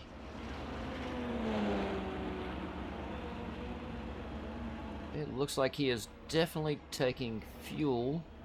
Whether he's taking tires or not, I don't know. So we can see Kev definitely going for several pit stops. And we are just back up here on Interceptor. We can see how much fuel he has at the moment. Make our assumptions on how long he'll be able to stay out here. Ah, thanks, Pete. I appreciate it.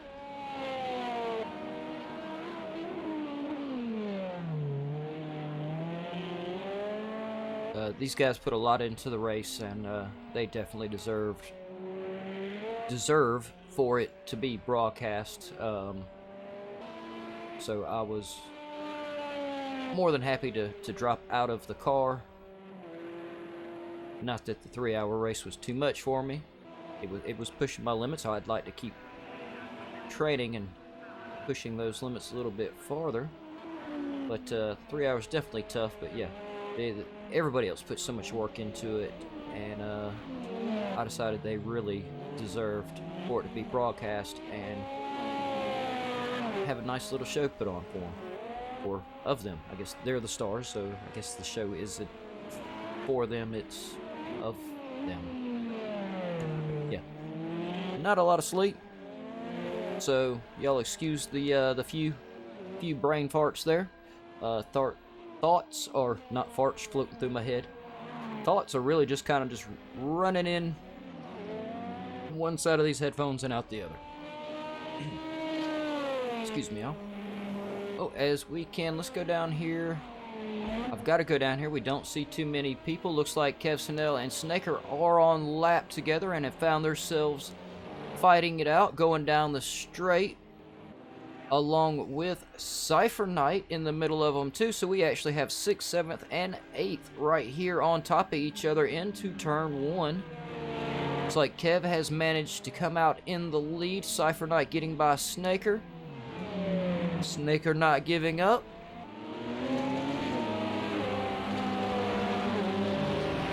Once again, y'all, Cypher Knight is fighting to hold on to his 2nd position in the individual points. This is a team championship. Individual points still matter though. And Cypher Knight is in 2nd place on individual points. Kev is not far behind him, but like I said, Kev, I'll pull it back up here in a minute, but I believe Kev really needs to bring in the bronze. Oh, as we do have a little bit of contact there. Hopefully no one picked up too much aero damage. Oh, as we've got, who was that went wide? I'm not sure who went wide there. Cypher Knight is maintaining the lead.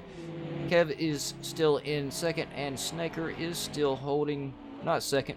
Cypher Knight's in the lead of 6th. See, these guys are breaking me. It's in the middle of the race, hour and a half to go, and now they're going to do this, and they're totally breaking their commentator's brain. Cypher Knight is in 6th. Kev is in 7th. Snaker is in 8th. And these guys are not letting up as they're fixing to go back down in turn 1 again. As I believe we do have a front marker there that has wedged himself in between. Front marker maybe should have, I don't know, that's a tough call. He should have let these guys in battle go.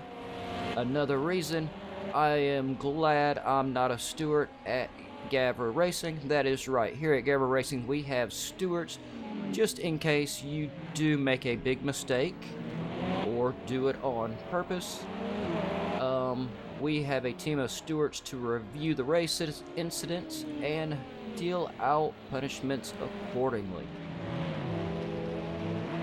Some as minor as a limited practice, some as severe as you can mess up bad enough to have a championship ban. So you can mess up bad enough to be completely removed from the championship, though I don't think there's ever been anyone to mess up that bad.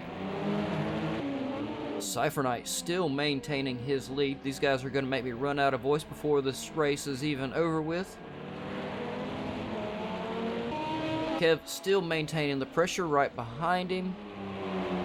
And Snaker right behind him.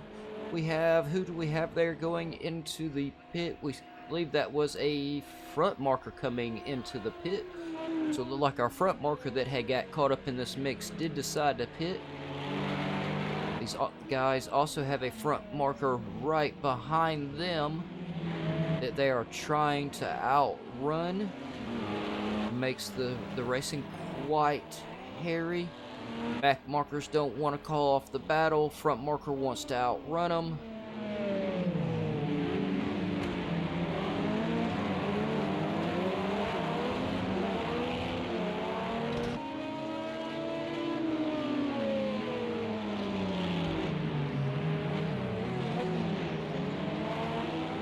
Yeah, Kev is definitely trying to put the pressure on Cypher Knight. Cypher Knight is more consistent. I believe Kev is capable of running a faster lap, but Cypher Knight has got the consistency that goes with the age difference to go with it. Joe, you know how the younger guys are. They just can't always, sometimes they're a little bit quicker, but they can't always hold it together quite as good as some of the older fellas.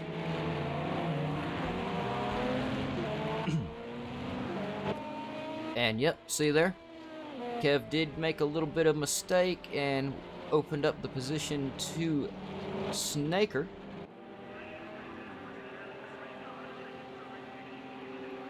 But Kev is not letting up. He is really putting the pressure on Snaker.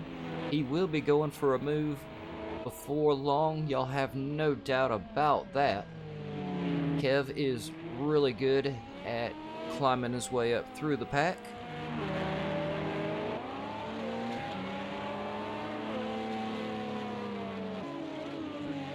Yep, Chef, you have a good night. I'm glad you tuned in while you could. And thanks for tuning in while you could.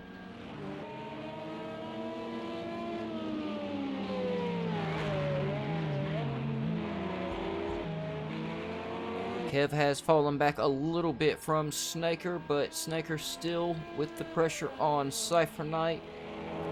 And let's just real quick, let's have a little bit more insight into this battle. These guys still with 1 hour, 28 minutes to go. We can see how much fuel Cypher Knight has. Oh, not sure what happened there. I don't know if that was a bump or if Cypher Knight just went a little bit too wide. But we can still see, I'm still on Cypher Knight, so we can see how much fuel he has. Let's take a look at Snaker. So we can see for ourselves how this is going to play out. Though later on in the race it could play out differently, but I don't think it will. I think the way we see how the way that this is gonna play out is going to be the way it plays out in the end. These next guys, this next pit stop. See, I'm telling you, these guys broke me already. Halfway through the race, they broke the commentator. These guys may not pit again after we see them pit this last time, so this could be the last pit for some of these guys. And like I said, we see Snakers, fuel. We see Cypher Knights, fuel. So we see what's going on between these two. Cypher Knight giving, I don't know if that's his lights just rattling around or if he's giving us a shout out and a flash.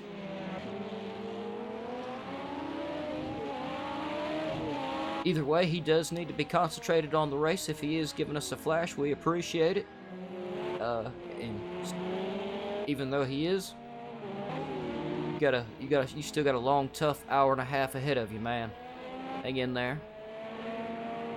Kev is still, yeah, Kev has fallen quite a bit back there. Where the time it's showing on the screen is not quite correct.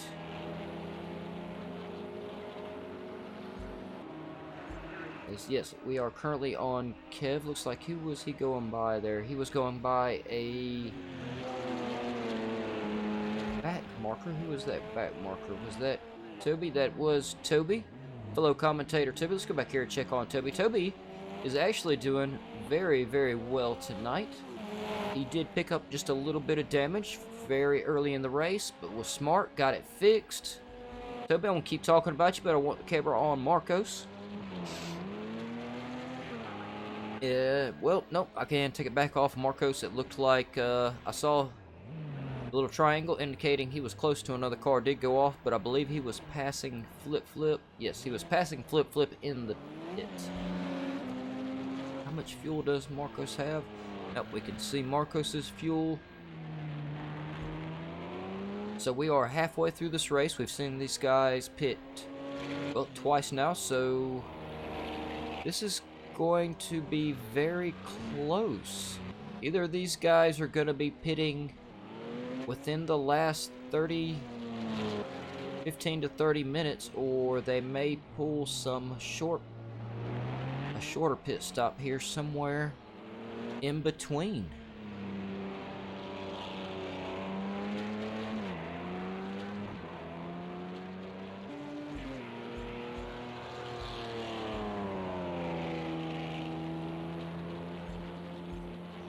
Looks like Cashnet now has picked up a time penalty. Yep, sorry y'all.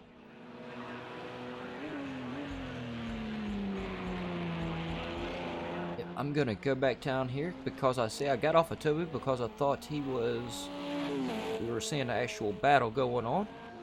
But we weren't. We are on Toby at the moment. Like I said, he picked up a little bit of damage very early in the race, was smart, ducked through the pit, got it fixed, and got on back out on track. We have lost a few drivers already, so Toby is guaranteed a top 10 spot, which does not, anything above 10 does not yield bad points whatsoever.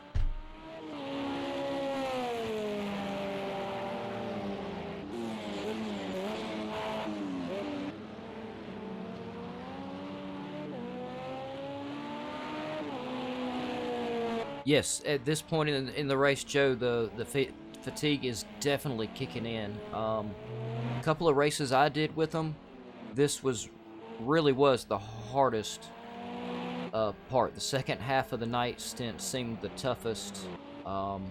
Once these guys get back down to that last hour of the race, though, or for me anyway, that was about the time my second wind started kicking in. And so I was actually much more concentrated. We got a back marker there, trying to get out of the way for a front marker. Nice job. Yeah, the straight here really is the best place to try to let these guys by. It does cost you a little bit, but it's the best place to let them by. yeah, I got my second wind about the second hour in. I don't know how it'll go for everybody else.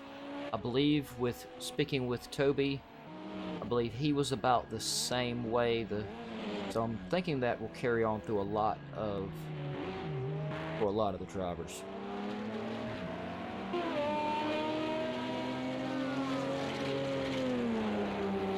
Yeah, and especially with the turns around here, you look at your rev counter or try to figure out the timings, how close you are to your opponent for just a hair too longer, and you're gonna go right off of this thing. And so really the only break these guys have for the entire length of this race is down this massively long front straight, but they're going so fast down it's not very long at all. So they really don't get much of a break. Probably just enough time to glance at their own fuel load and the timings.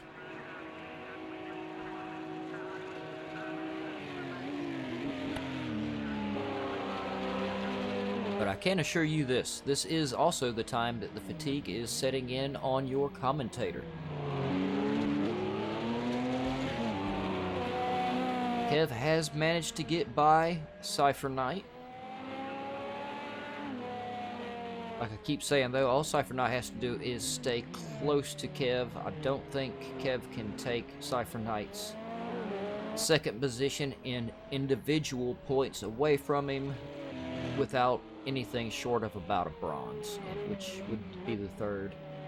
And of course though, I mean, we've got an hour 20 minutes. That's a lot of race time. Anything could happen still. Hey, Joe was saying earlier in the live chat that on how much can happen over a 1 hour race. So yeah, these guys still have an hour 20 minutes, so there's a whole lot that could happen. And speaking of happening, let's take a look. We're on Cypher Knight. We can see his fuel. Let's compare this to Kev's. Okay, so yes, Cypher Knight, whether he may not be happy where he's sitting at the moment, I will only say that he's not sitting in a horrible position, though. Y'all see what I see.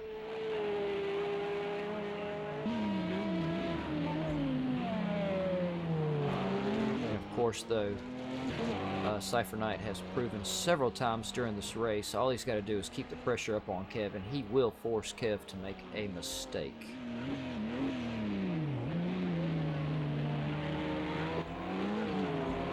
Cash Ferrelli and Interceptor now, Cash Ferrelli and Flip Flip now carrying some type of time penalty. Let's take just a quick look at that, and hopefully I'll remember how to get it back down off the screen this time.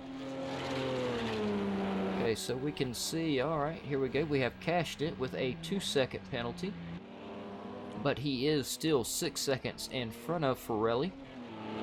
How those two have managed to stay so close this long is beyond me.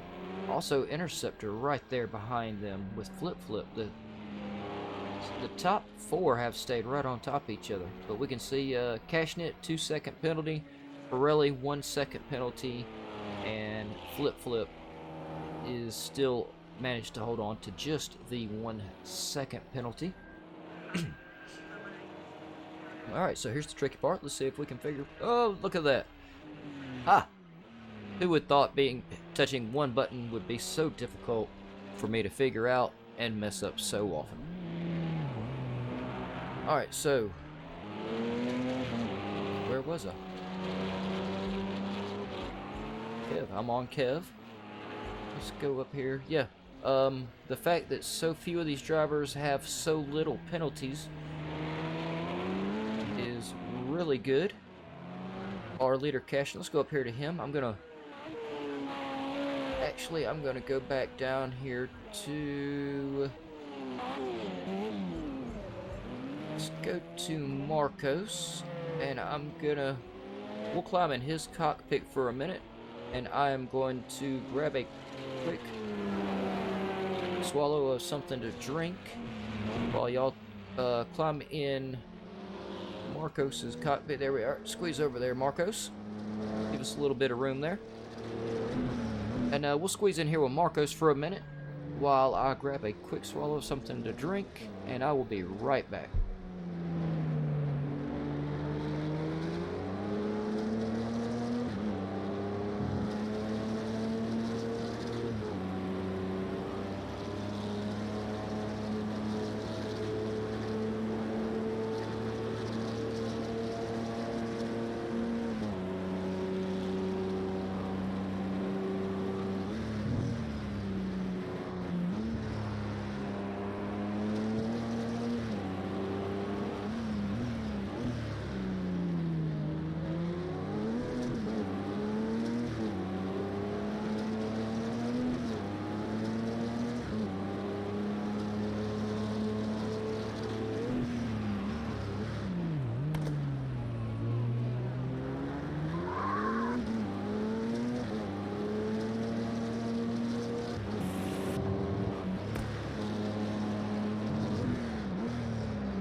And I am still here, y'all, but I am trying to save just a little bit more of my voice. So y'all please forgive me if I talk a little bit and then take a moment of silence to let my voice recover a little bit and then talk some more.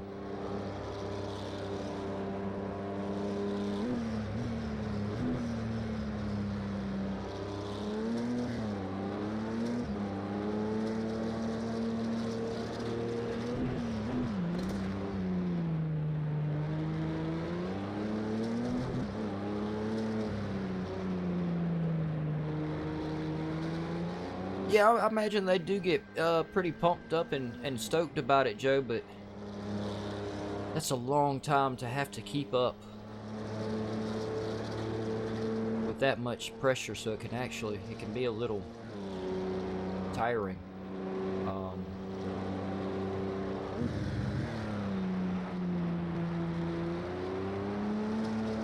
Yeah, as such an experienced driver, as you know, it's tough to keep up that long distance in these long, or your maintain focus on these long races. And it's definitely what it's about. It's definitely about a lot of focus on these.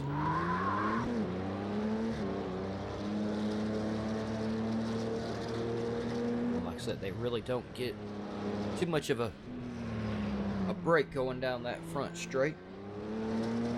But I am fixing to do something that they don't get to do. I'm gonna stand up, because I've been sitting in this little metal picnic chair for about 2.5 hours now. So I'm gonna mute my mic for 1 second, grab another swallow of something to drink, hotbox part of another cigarette, which I don't recommend anyone doing. Very unhealthy. Though I do enjoy a good cigarette. Not healthy. Kids don't smoke. And yeah, I'm gonna make all these drivers jealous, and I'm gonna stand up and I'm gonna stretch my back.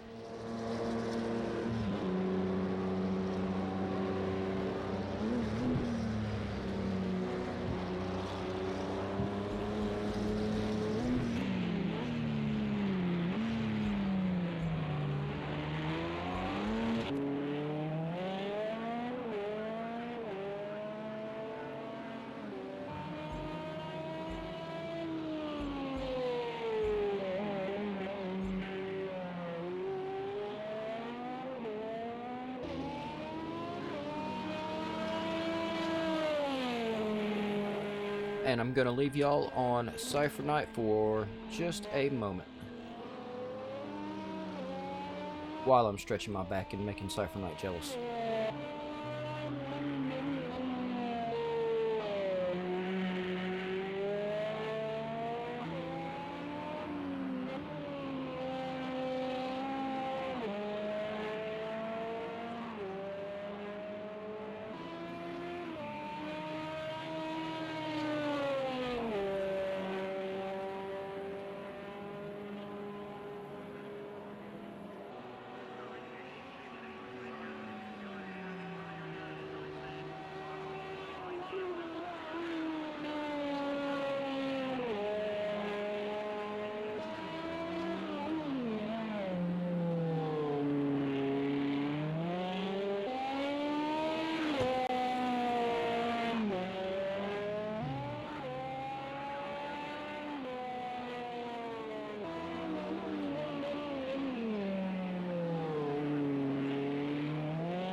Yeah, Joe, Toby has, he crashed out of the first couple of the LMP races. Let me go down here to him. We're talking about him. He crashed out of the first couple, and he didn't quite make it to the end. And then he really managed to find his consistency in these. He's been really enjoying running this classic car and doing these endurance races.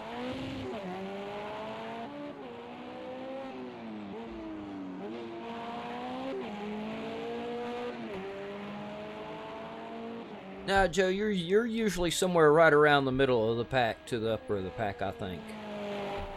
You're one of the best ones at not making any mistakes. You're the guy that most of us don't want to outrun, because then we end up with you right on our butt. Almost said it. When we make another mistake, and you just don't make all that many.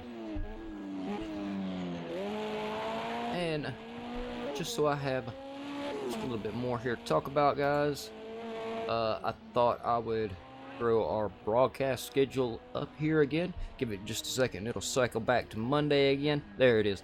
Like I said, Mondays we have the BMWs. Those are the times for the relevant countries along with the drivers. There's also a Group B on the F1 on Monday. I just don't have a sheet made. This are the drivers for Tuesdays, F1 Superclass. Wednesday is the GT1. I don't have them matched up with their cars.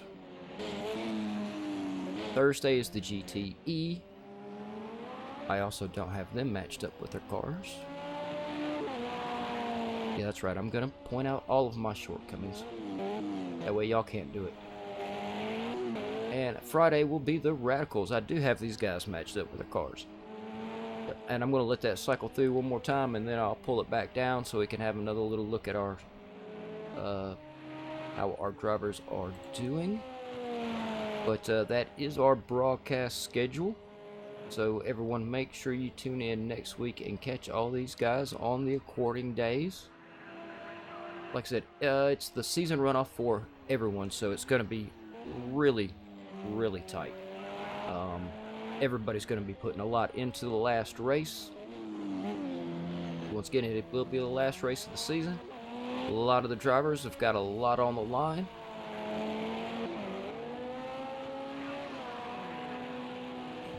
Oh, yep, and it made it back through there again, so I'll pull that on back off so we can actually have us a look at everybody's times.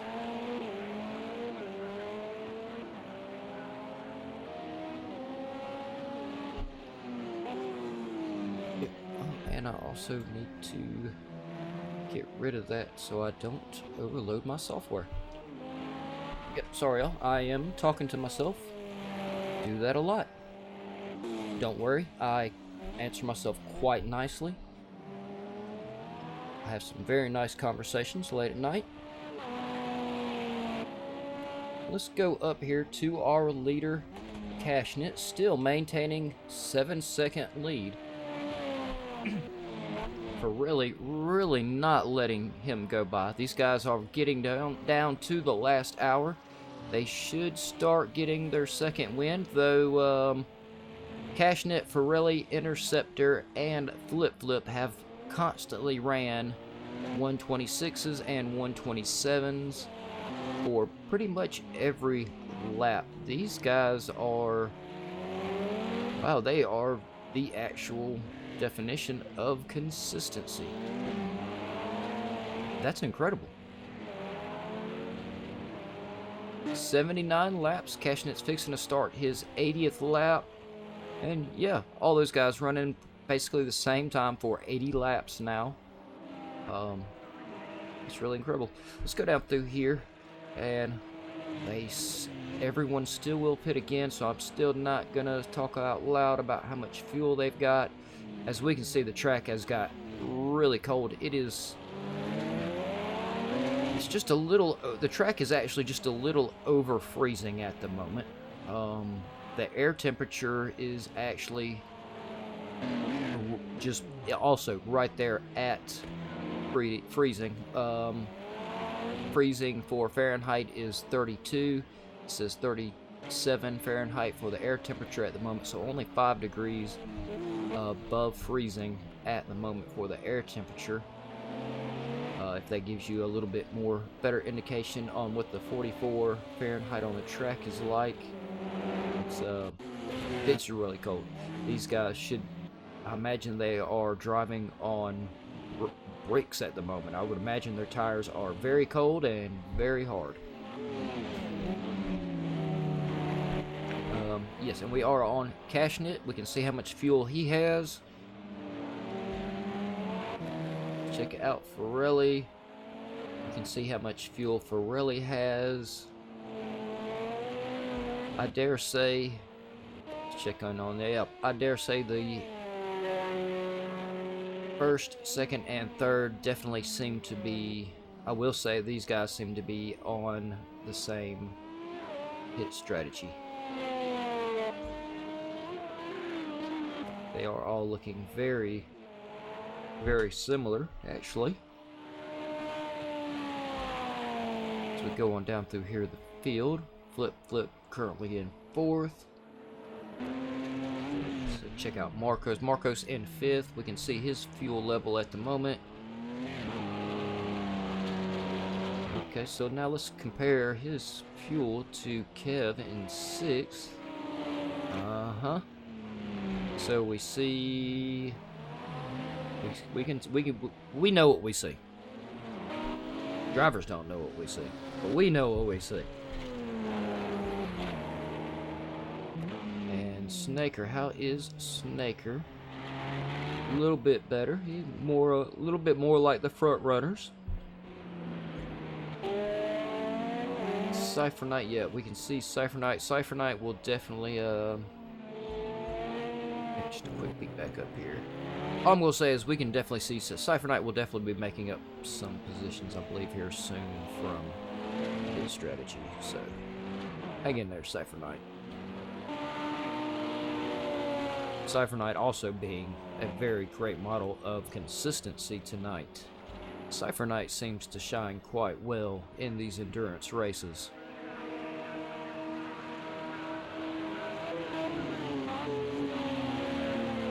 Cypher Knight is only 20 seconds behind Snaker. So we've been watching Kev, and I've been watching Kev and Cypher Knight the whole night. Okay, so Kev has a 2-minute lead at the moment on Cypher Knight, but I'm thinking that is going to be about what it takes to pit stop. Is what I'm thinking.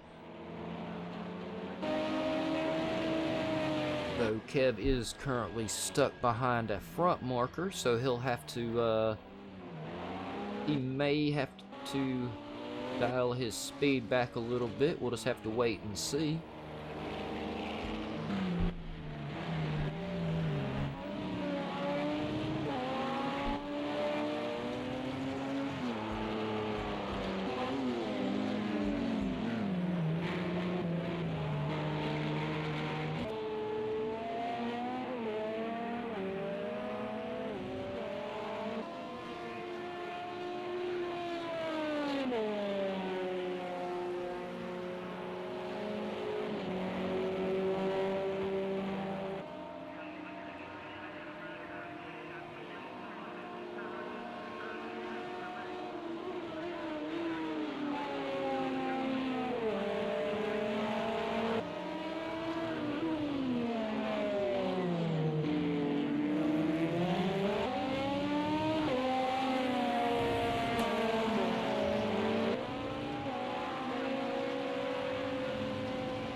Let's see here, I just saw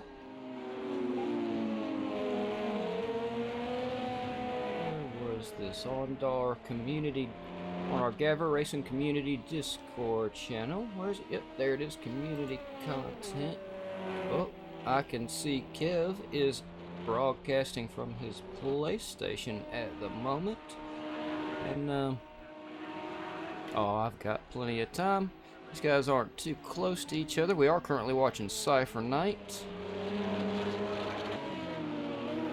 Oh, I'm going to take the camera off of him because now I feel guilty because he went a little bit wide, though it does look like he's letting a front marker by. I still worry about putting the commentator's curse on somebody. Let's go to Interceptor. Interceptor is sitting in 3rd at the moment. And he is the only person above 5th who has yet to pick up a time penalty. Though we looked earlier, time penalties are not that bad. And y'all bear with me. I'm gonna be quiet for just a second, give my voice break, grab me something to drink, and I'm gonna be a bad commentator. Kev is broadcasting from his, like I said, his PlayStation, his cockpit view. So y'all give me just a minute, and I'm gonna do a little something here. We're gonna check in on Kev.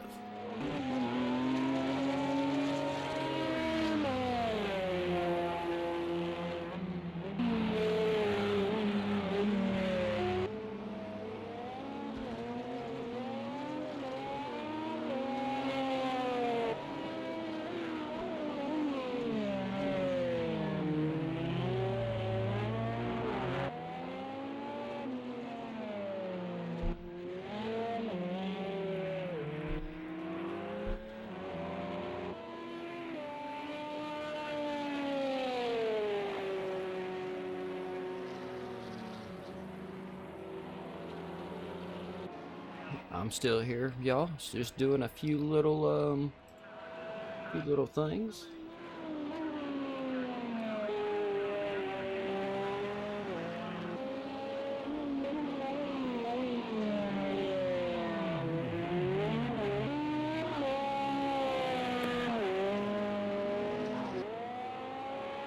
Y'all just bear with me 1 minute, and I'm gonna be a sneaky commentator, like I said, and we're gonna check in on Kev's little broadcast from his cockpit cam.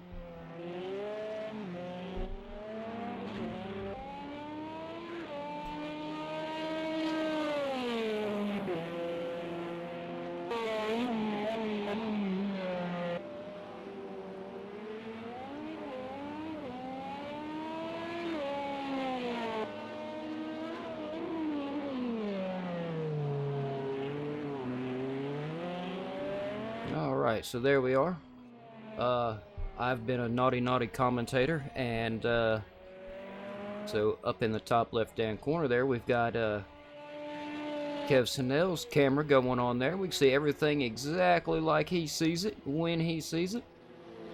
Though I will say there is about a 30-second delay between his feed and the main screen.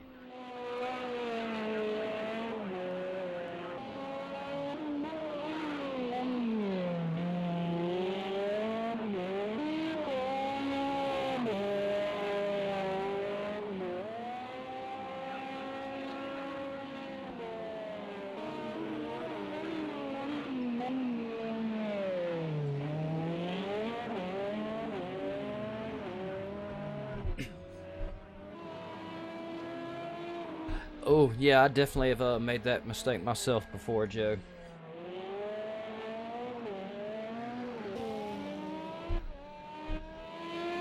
And of course, I've noticed that sometimes, like in project cars, it's always a good idea to double check and double load your pit strategy. I have had the pit bug, what I call the pit bug, several times, where it will show you that you have your chosen pit strategy loaded up, but when it comes down to it, it isn't really loaded.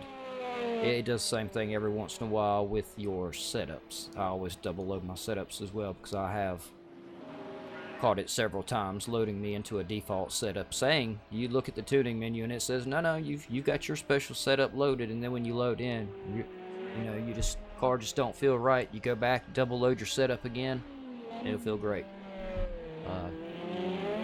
One of the little bugs we got to put up with out of project cars.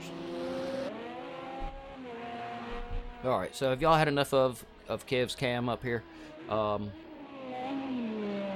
may pop him back up there in a minute, but we've had a nice little ride around.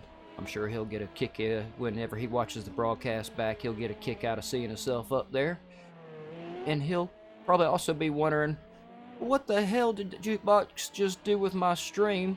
He just stole it and put it on theirs. Yes, that's right, Kev. I did. I stole your stream and put it on ours.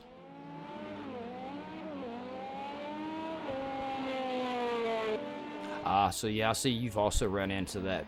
See, the first time I had those problems, Joe, I swore up and down. I knew it was me, and it drove me nuts. It took me a little while to actually figure out that the game will glitch occasionally and do that.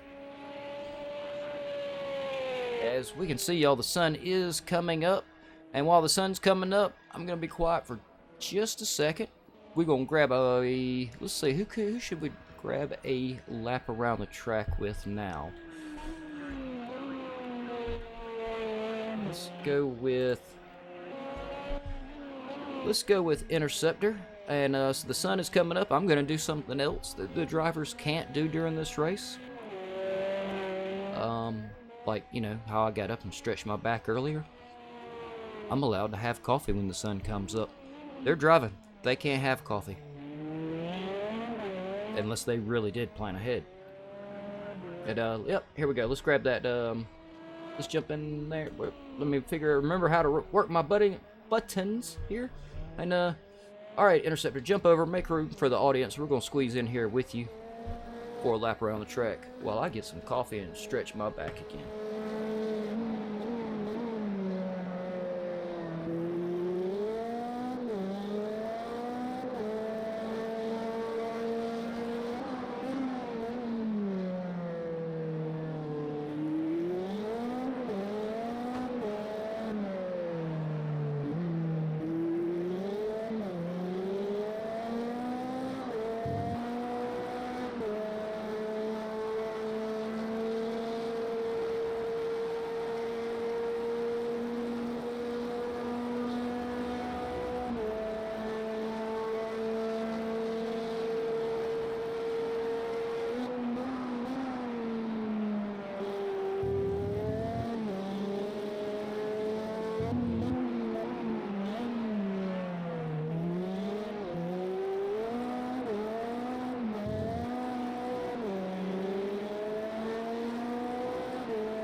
Joe, I just noticed something, and so I had to pop Kev's broadcast back on the screen again real quick, because we've talked about how fast this guy is and how he does it off of a controller, which you can be really fast on the controller.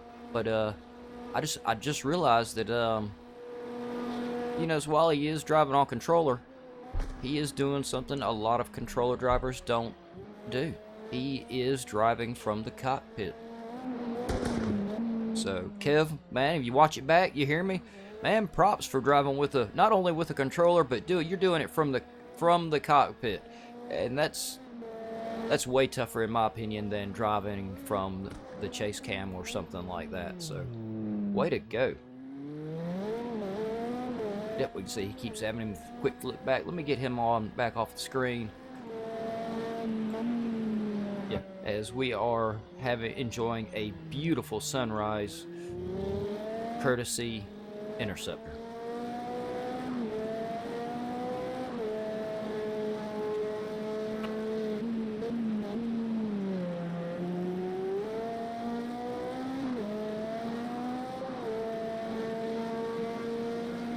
Yeah, they've done got all the way down. Pirelli's managed to just about close the gap on cashing it now, hasn't he, Joe? And I could have swore I just saw Flip-Flip's triangle go off saying he was pretty close to Interceptor. Just over 45 minutes left. I'm going to take a quick little bit longer of a break so I can finish out every minute of the last of this race without needing to take a drink. Well, that didn't sound right. Without needing anything to drink for my voice. And, wow, y'all know what I mean. I've been here for a long time. My brain's just as frazzled as some of these drivers right now.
Looks like we had a little bit of fog sitting in a couple places there.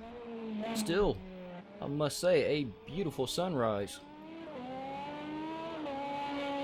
I'm sure the guys are, or the racers are extremely happy to see it. Yep, just a little bit of fog sitting there in some of the low places. I keep forgetting this is up in the mountains, or it looks like it is anyway. Yeah, see, I'm talking when I'm supposed to be braking.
Looks like Interceptor is going through the pit. Yep, and since he's going through the pit, this will be his last pit. He came in with 6.7 liters of fuel.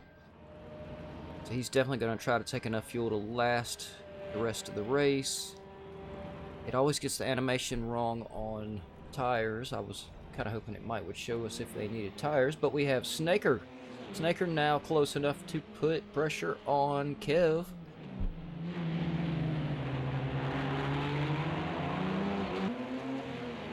Good Lord, Joe. 5 steering wheels and pedals? I guess they do accumulate. Though I now also have, since I got my Fanatec, I also now have my Logitech just kind of sitting in a box in the corner. And Joe, I think you'll like this. Hopefully everybody will find this a little funny. This is, well, it's not from Joanna, but I did steal her link and am using it for my own purposes, just for any of us if we're wondering what Cashnet is looking like right now, sitting in his cockpit. This. He's sitting here doing this. No. Nope. This is his reaction to Forelli 4 seconds behind him.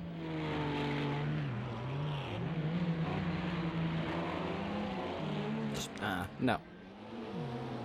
Of course, also, Snaker. Also, oh, no, Snaker was thinking that, but Kev did manage to get around him.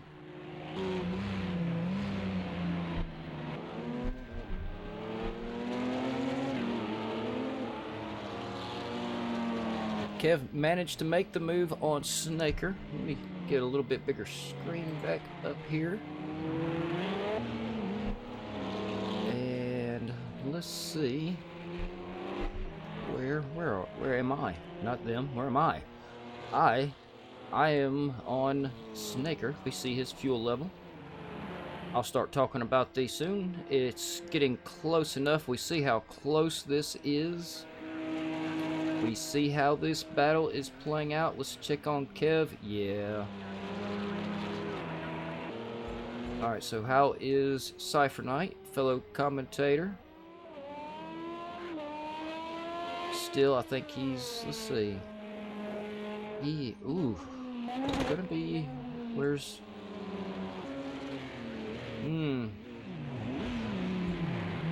I dare say, since we're seeing the leaders coming on in through the pits, no, he's gonna have, surely he'll have to. There's no way he can stay out there for what's left. Yeah, for a second I thought he might could. Maybe if he kicked it into super severe fuel save, but we know Kev won't do that, so yeah, no, I think we're gonna see him. Alright, we're down to the last 38 minutes. I'm gonna actually start vocalizing my opinions on fuel strategies because the leaders have already came in. I don't think Kev's got enough fuel to last. I think he's gonna find himself pitting right here at the end. Y'all see the 36 liters of fuel. We got 38 minutes of race left.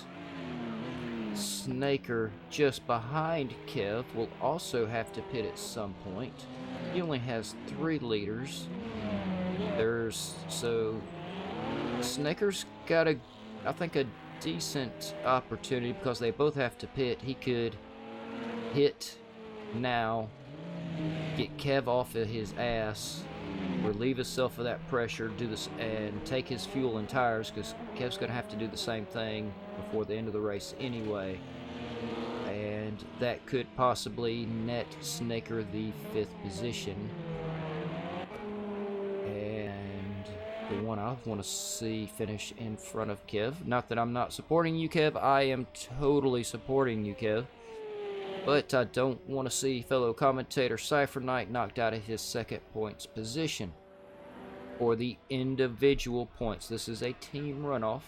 Porsche is currently in the lead. Go Team Porsche.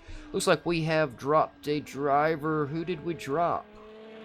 I'm not too sure who we dropped there, but we just went down to 8 drivers from, I believe we started with 11 or 13.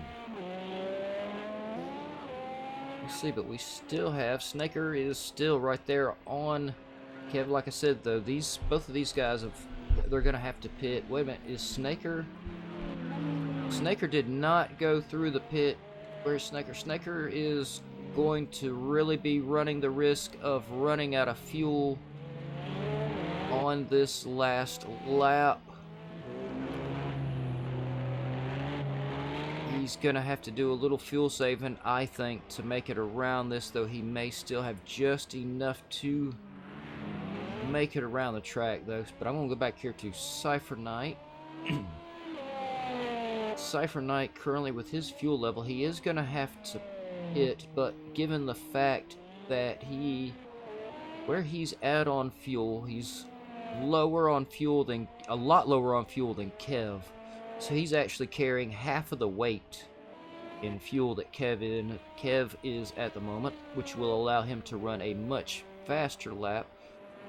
And by the time both of them have to stop, 35 minutes, it'd be really close. I think Cypher Knight can definitely put himself right there. I think he can take the position in 6th from Kev, but Kev's still not enough of a lead to knock Cypher Knight out of his 2nd position in the individual points for this championship. So while Kev's pushing really hard, I don't think he's gonna manage to get quite enough. And there, look at that, Snaker, 0.3 liters of fuel. I hadn't even thought about a driver of the day. Has not crossed my mind. But right now, I give driver of the day to Snaker, because I will not remember at the end of this race. We still have 35 minutes to go. But he just rolled in there with 0.3 liters of fuel. I think I usually give it to Marcos. That's who we're missing. We've dropped Marcos and McCaleb. See, my brain works weird, y'all. We have dropped Marcos and McCaleb. I've been, believe, giving it to Marcos left and right because of his fuel calculations. They're so dead on. We watched him several times come in through the pit with literally 1 liter of fuel, but Snaker just outdid him with that 0.3. I really did not think you were going to make it around that time, Snaker. Way to keep me on the edge of my seat right here at the end of this 3-hour lap. 2.5 hours into it. 30 minutes left. Yep, as predicted, Cypher Knight has managed to take the position, but like I said, Cypher Knight will still have to pit along with Kev. Though I must say, Kev's fuel load, 32 liters of fuel, 34 minutes. And now he's a liter per minute in this car, I believe, is running a little too light. I don't think he can achieve that light fuel usage with what he's got left. Though if he can, he is if Kev can manage to make what fuel he has last, he will stay for sure in front of Cypher Knight. Though, like I said, 5th, 6th, 7th, still kind of up in the air from pit strategies. Let's go up here to Cashnet. Cashnet has just started lap 100. Like I said, these guys will do approximately 120 laps, so approximately 20 laps left to go. His time has increased now. Go figure for our resident aliens here with the last 30 minutes of a 3-hour race. What do? They start running a second faster than they have consistently the whole race.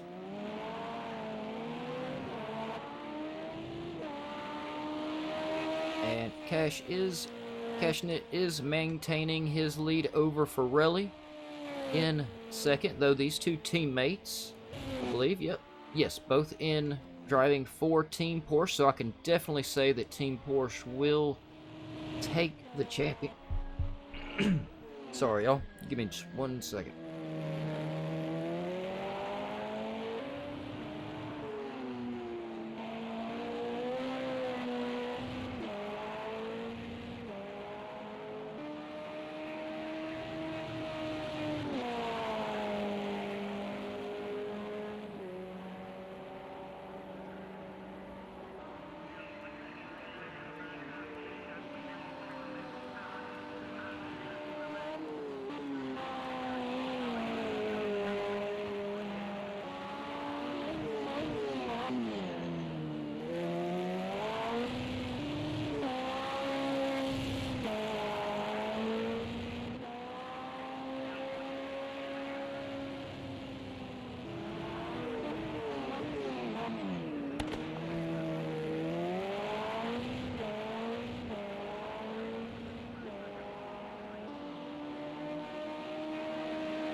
I must say, at this point, this video is getting ginormous.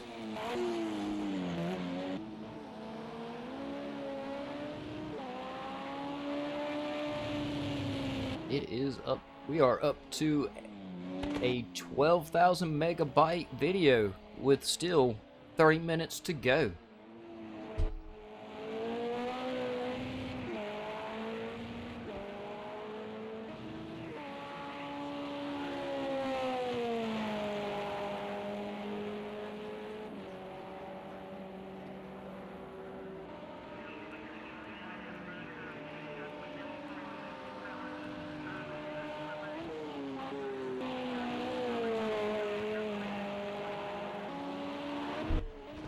And still sitting with Cashnit in first, maintaining his 4-second lead. Oh, Pirelli is whittling that time on down. Pirelli's decided it's the end of the race. Maybe it's time to stop working with the teammate and try to beat the teammate. Maybe these guys will give us a last-second battle. We'll have to wait and see.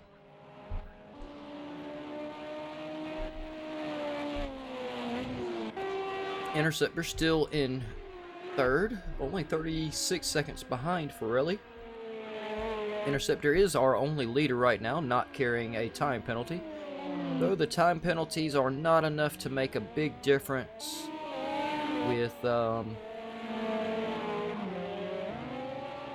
time gaps. So I don't think we'll see anybody make positions from any penalties.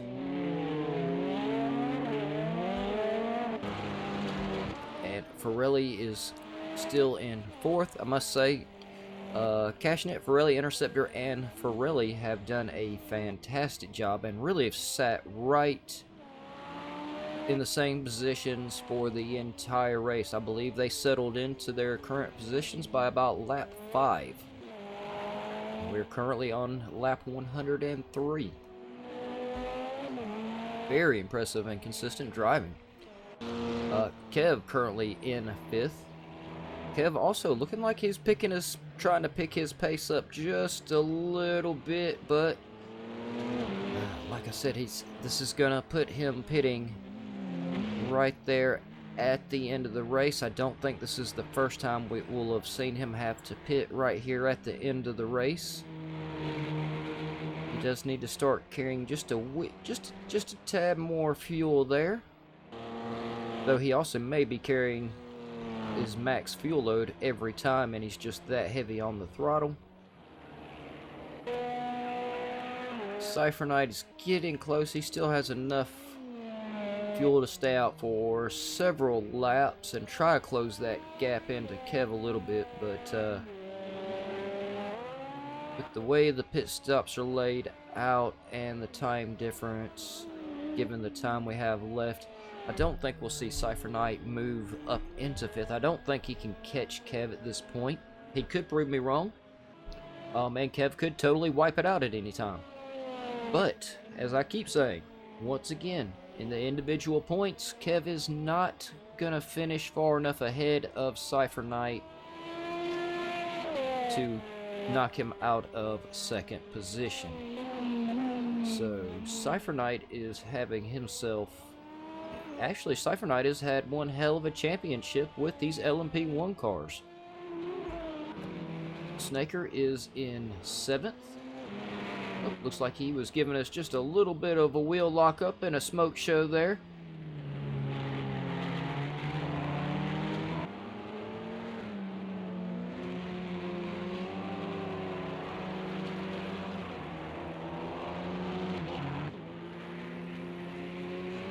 Yeah, Beam Racing, they're really holding it in there for a long period of time. They are definitely our few resident aliens, along with Sig.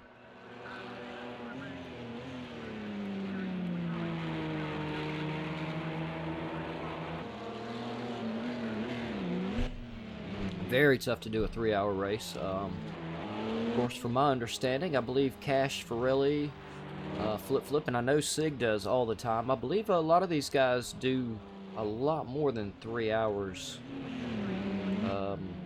quite a bit. so they're very experienced with the endurance races. Toby, because of, well, his just good consistent driving, hanging in there, has, and of course some crash outs and disconnects. Not only is it hard to keep your car on track for 3 hours in project cars, it's hard to stay hooked to the server for 3 hours, as we have learned with every race.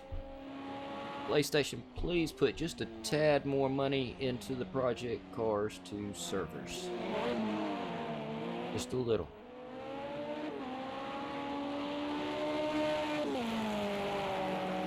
Toby has been having himself a great race tonight. Don't let the fact that he's down there in the last fool you. These are, any racer that manages to finish these has done a top-notch job. Like I said earlier, I believe we started with 11 to 13 drivers. This will be, it's looking like we will finish with 8 drivers tonight, which I must say will be our record of drivers finishing, which is great considering this is the last race for the LMP1s. Snaker really putting the pressure on Cypher Knight.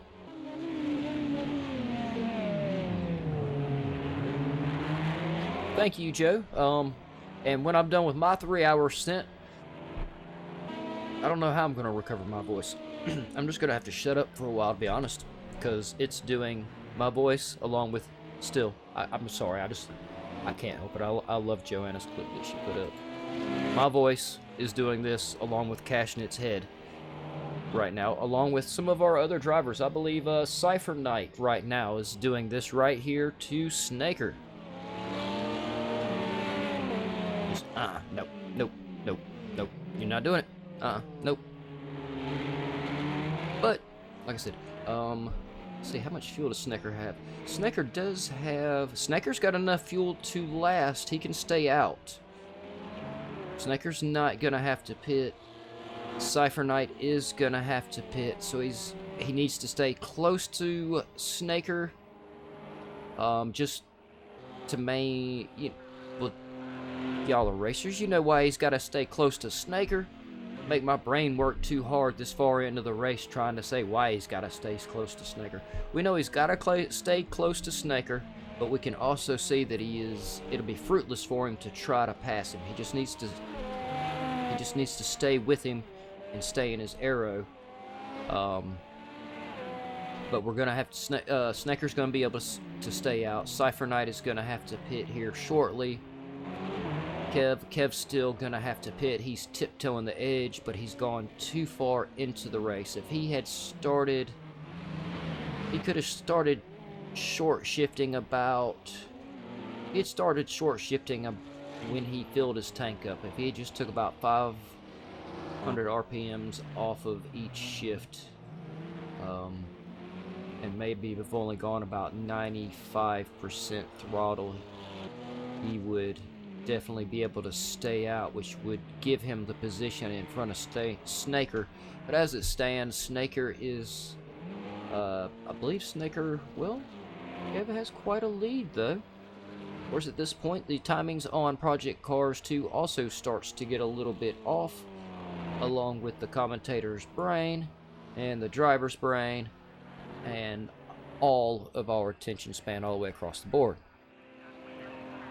Yep, Peter Bibb is giving props to Toby. Yeah, Toby's doing a good job.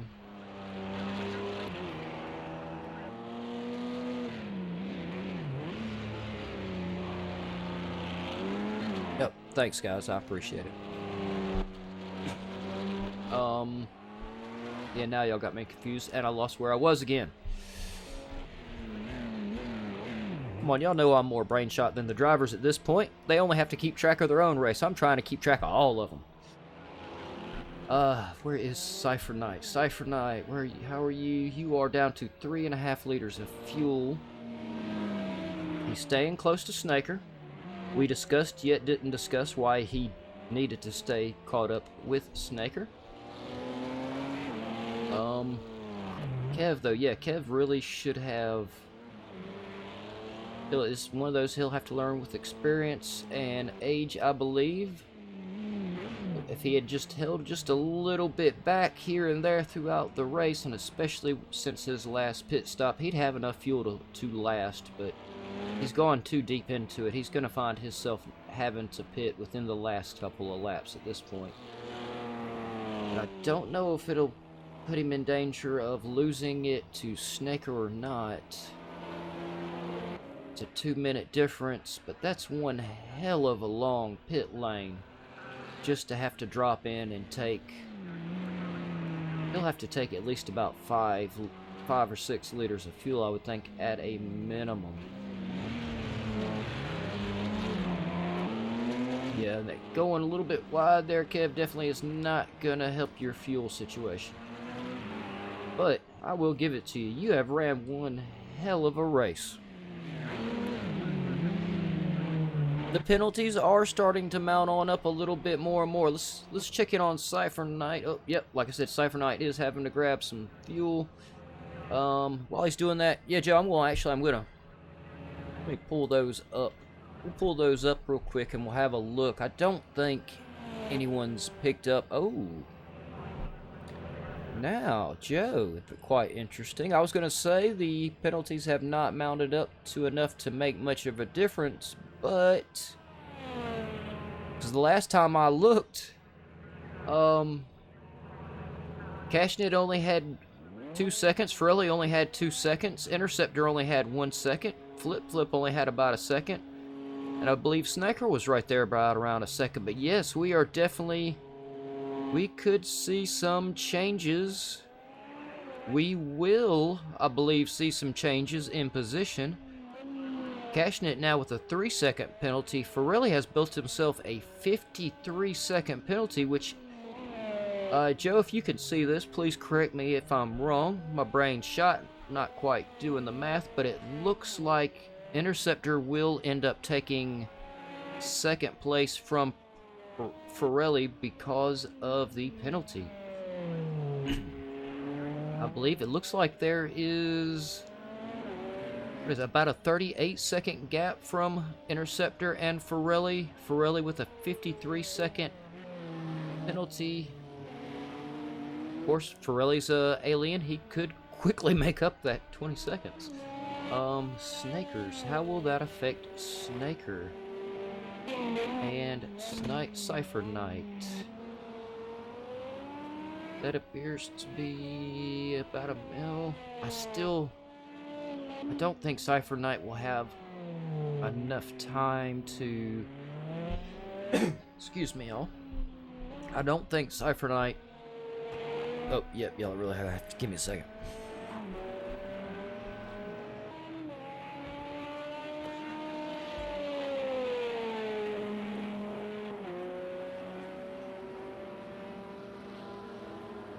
Alright, let's see if I can talk this time.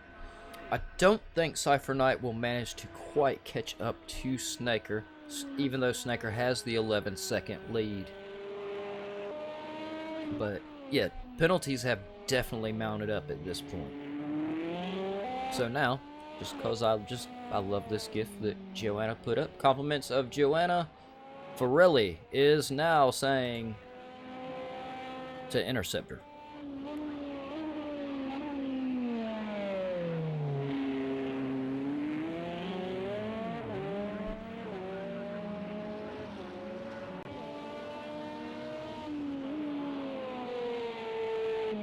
How long he'll be able to keep doing that, we'll just have to wait and see.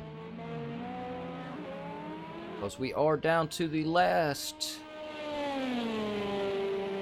Oh, come on, clock. How can I say last 15 minutes when you're on 16 minutes and 45 seconds? We're down to the last 16 minutes, 40 seconds of this 3-hour race. Our drivers have done an amazing job at holding in there.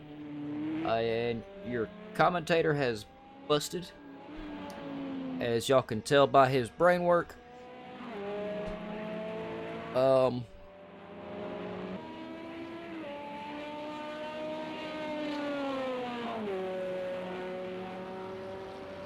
Let's take a look and see if any of these guys have about as much in their tank as I have in my head at the moment. Cashnit currently 33 liters of fuel. For really 32 liters of fuel. Oh, so far, guys, you get a lot more gas in your car than I got brains in my head. Interceptor, 26 liters of fuel. Flip Flip, 34 liters of fuel. All the top runners have way more than enough fuel to finish. Kev, 15 minutes, 40 seconds left, 12.2 liters of fuel. Like I said, we're going to see Kev lose this position. I believe, yeah, Snakers? Well, no, Snaker has the penalty, so Kev may actually manage to get in the pit and back out and hold his position. Though I still don't think it'll put him above Cypher Knight in the actual individual points. Thank you, Pete. Glad you have enjoyed it. This is definitely a really long show. Oh. I just saw your comment, Joe. Wicked Witch of the Far East. Ah, she's not all that mean.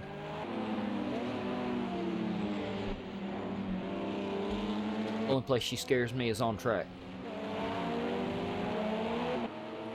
Don't tell her that.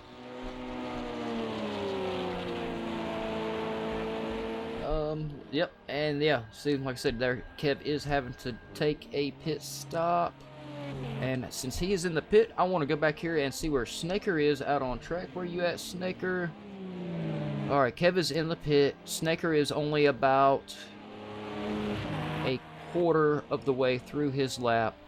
I do believe Kev will get back out and maintain his position. Let's check in on him. How much fuel you taking, Kev? Cut him off, cut him off. You got more than enough. Get you... Oh, I started to go cussing like crazy on there.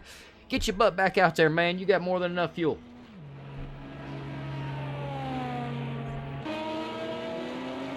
Oh, yeah, he'll make it out there plenty of time. Snaker is only halfway around the lap.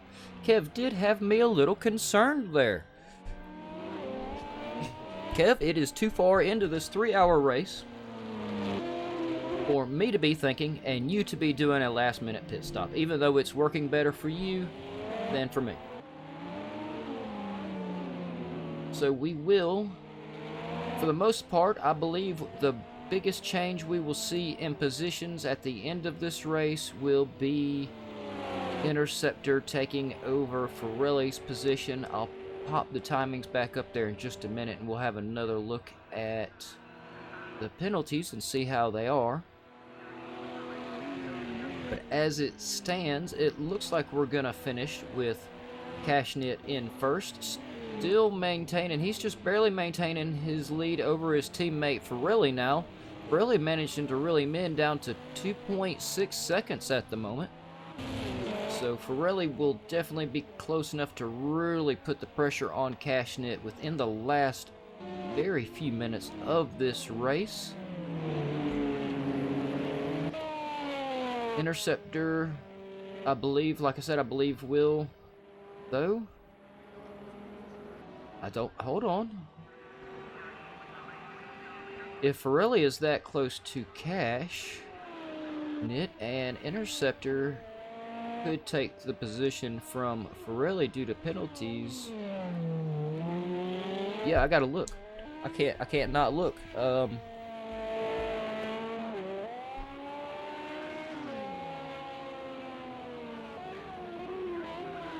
No, it's gonna be, okay.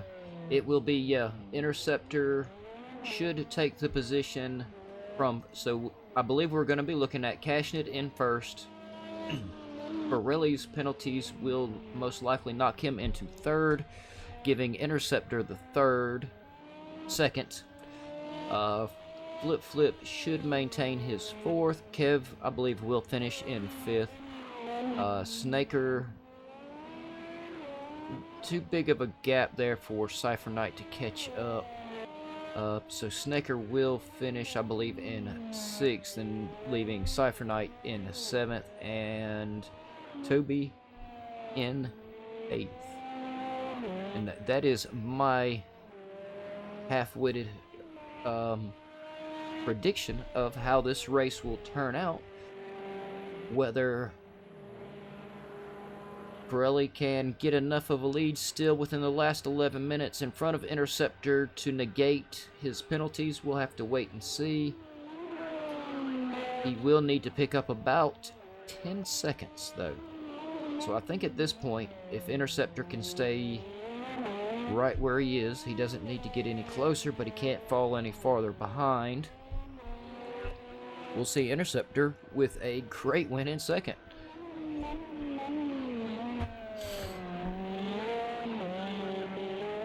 Yeah, I don't know, Joe, but yeah, 53 seconds is, it's quite the penalty, but then again, 3 hours, and I guess they give you a second or two here and there. It definitely adds up.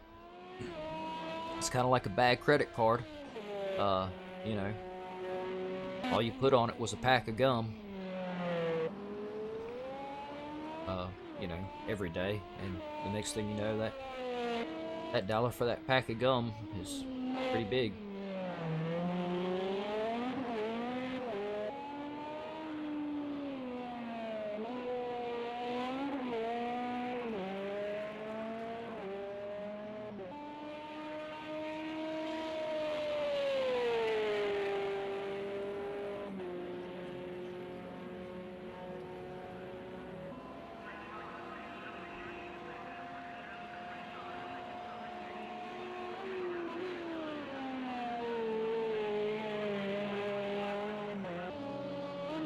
And because it gives me the opportunity to shut my mouth for, well, about 1.5 to 2 minutes right here within the last 9 minutes of the race, we are going to go up here. Where is Cashnet? There's Cashnet.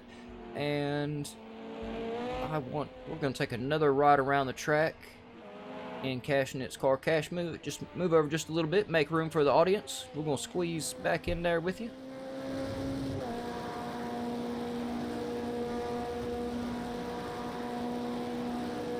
It's really tough, Pete, to race for the 3 hours. Like me and Joe were saying earlier, the first hour you're fairly concentrated, but for me that second hour, which is about the time the sun starts going and gets down good, the fatigue sets in pretty hard. But then that last hour, about the time the sun comes up out of nowhere, I actually think it's just seeing the sunshine again, gives these drivers a really good second wind for it.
Down to the last 7 minutes for these guys.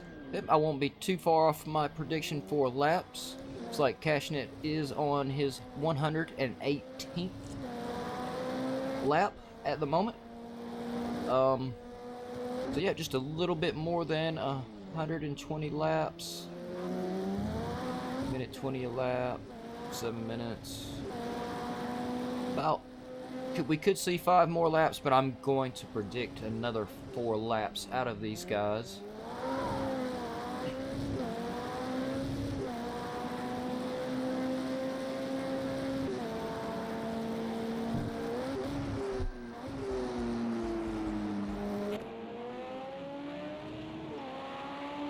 I have to say though, how Cashnet, Pirelli, Interceptor, Flip, Kev, Snaker, Cypher Knight, Toby.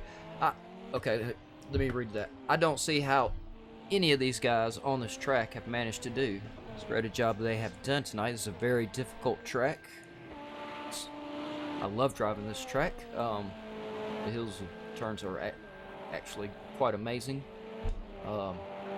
How they have managed to keep their concentration this whole time, and everyone all the way down the field, even Toby, has ran an extremely consistent lap the whole race. Everyone being, from what I can remember from 3 hours ago, which isn't a lot,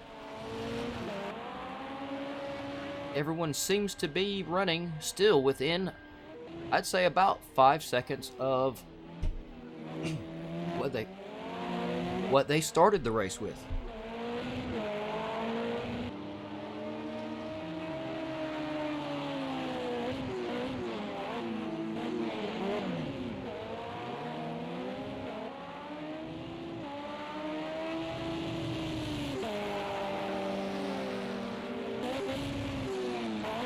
Oh yeah, Joe, especially in a long race like this, and let's face it. Let's see, where is Toby? Toby is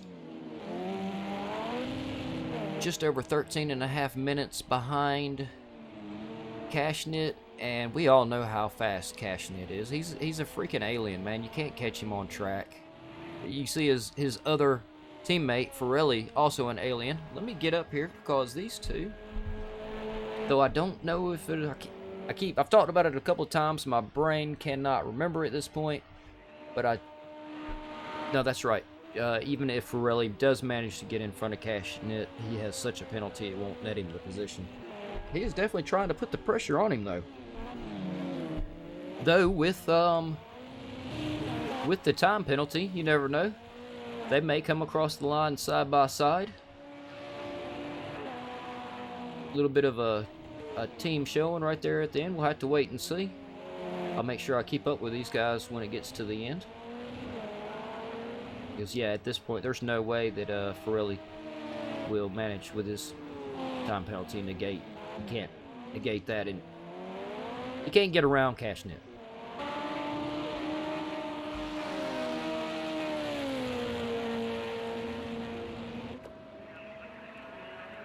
Interceptor still, yeah, I still think Interceptor will take the position from the second from Pirelli because of the time penalties. Kev's still doing a great job. But yeah, back to Toby. I got distracted by pretty lights up there, y'all. Quick, do not throw a ball. I will run for it. No, yeah, Toby's done a great job. He took that little bit of damage first in the race, like I said, and he dropped in, got it fixed real quick, and has managed to stay out and run some really good, consistent laps. I wish Percy had managed to make it in tonight. We would have seen Toby and Percy right on top of each other, I think literally the entire time. I've had the pleasure of going door to door with Percy several times, and it is, Joe, it's about like going door to door with you. It is absolutely a pleasure to go door to door with Percy. You can count on him to stay right there where he's supposed to when doing it.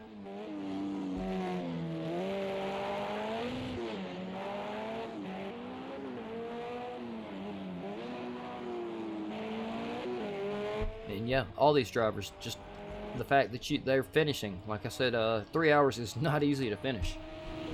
It's not easy to keep your car on track. It's not easy to keep up with your tires and fuel usage. And it is not easy to stay hooked up to the Project Cars PlayStation servers for that long either. Throughout this season, we have seen a couple of the drivers.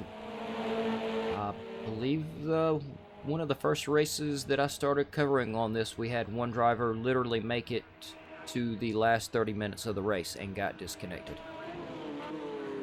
Oh, it looks like Pirelli has made it, gone on around Cashnit.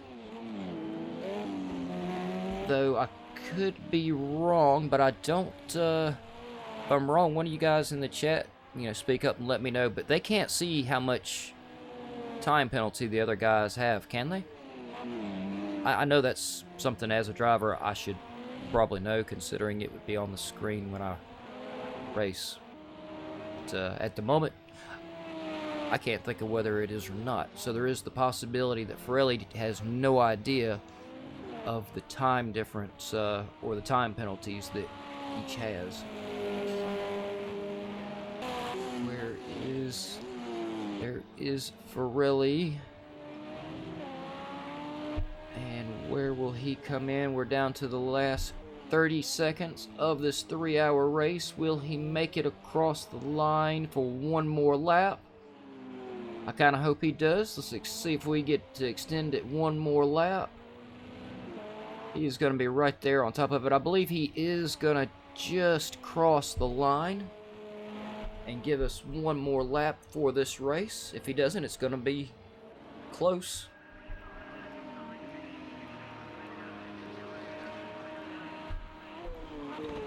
Yep, and I believe we do have one more lap. And so that does give me the quick opportunity to fast pull up the timings. Let's have a quick look. Y'all, I am very confused on how these timings are going to play out at the end. I don't know.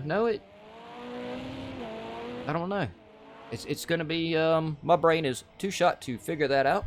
So we're just going to wait to see how the end call goes.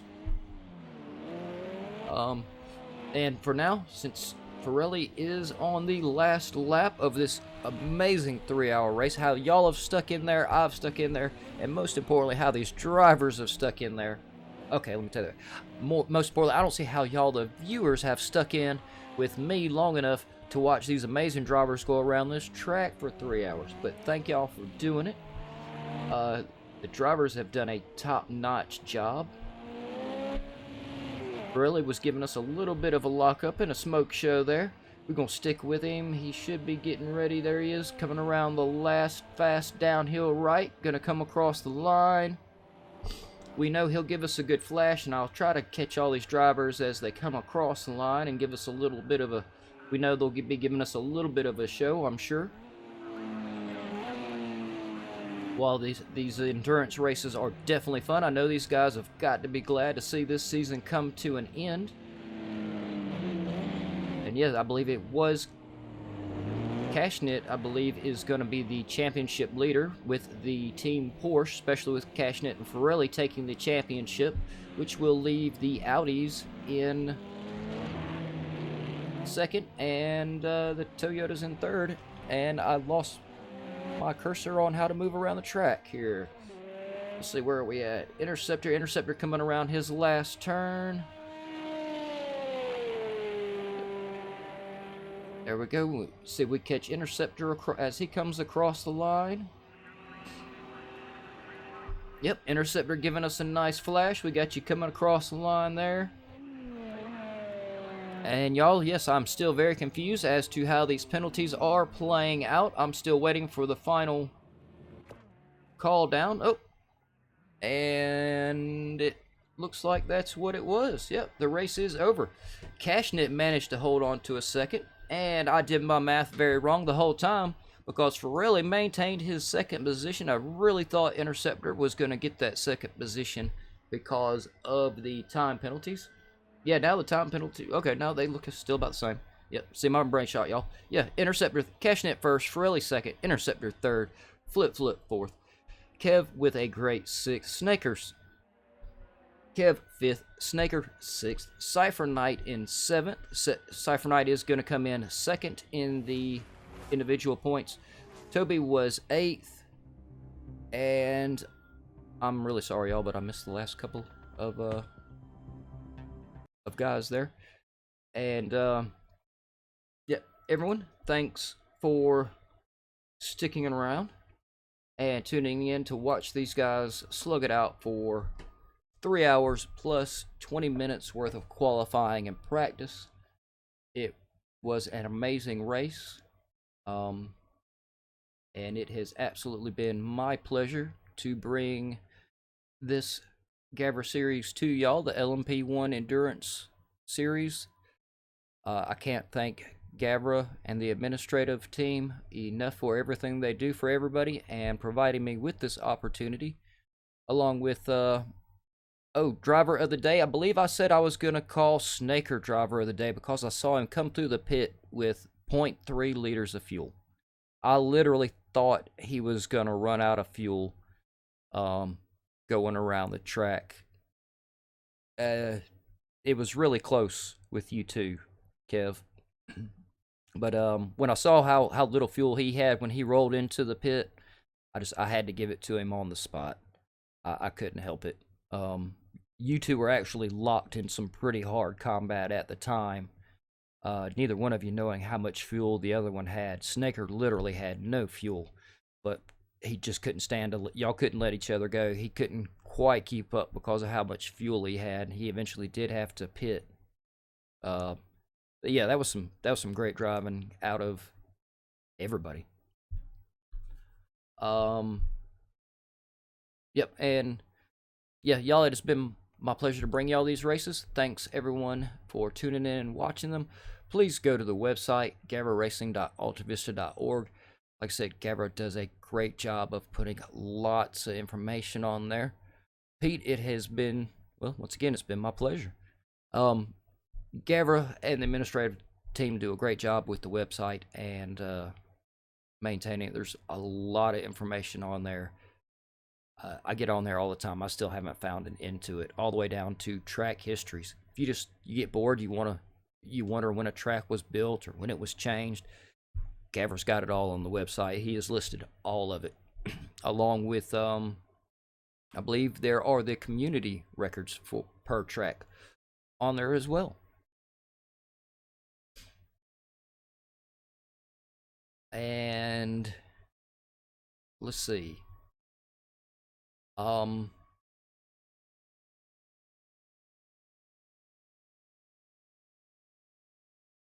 You like the drivers talk after Joe? Joe, I can't hardly talk. I forgot to talk to any of the guys about actually doing an interview.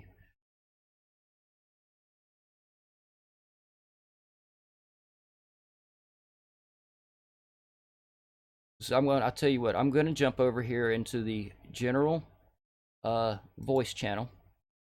So any other drivers on our Discord, y'all just got done racing. I'm not going to lie, my voice will probably not hold up long enough for an interview. But if anyone wants to jump in the general chat real quick, I'm going to stay in here for just a minute. If y'all want to jump in here and just I give Gavra and the administrators just a big shout out. Tell them thanks for everything that they do for us. You're more than welcome to jump in here. I do have my eye on the screen. I'll see it if you jump in there. But yeah, y'all go to the website gavraracing.altavista.org. Lots of information. Bottom right hand corner, you'll find a link to the Discord channel that Sig made and maintains for us. And I believe there should be a link to the Gavra Patreon site if you wish to help support us or contribute. We are community driven. Oh, and it looks like, yep, we got Kev in here. How you doing, Kev? I'm fine. It's a bit late over where I am, so we have to keep things short. But oh no, well, I'm sure I know. Me and y'all have got to be exhausted. That was a really long race. yes, it was. It was pretty hard, and I got pretty close with some other dudes.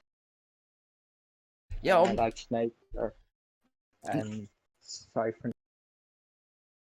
Yeah, I have to say on this, y'all really did wait till the last race of the season, and y'all really did put a lot of door-to-door action out there tonight. Yeah, we did, and I believe it was at the 2 hours mark. We had a three-way battle in the middle of the night, and then there came front runner, and we kept him. We didn't let him by. That's not too good, but yeah. Just real quick, Pete, I see you in the chat. Yeah. Actually, the general voice channel will hold pretty much. I believe it'll hold just about all of us that will fit, as long as we keep ourselves a little bit organized and we don't step on top of each other's feet too much.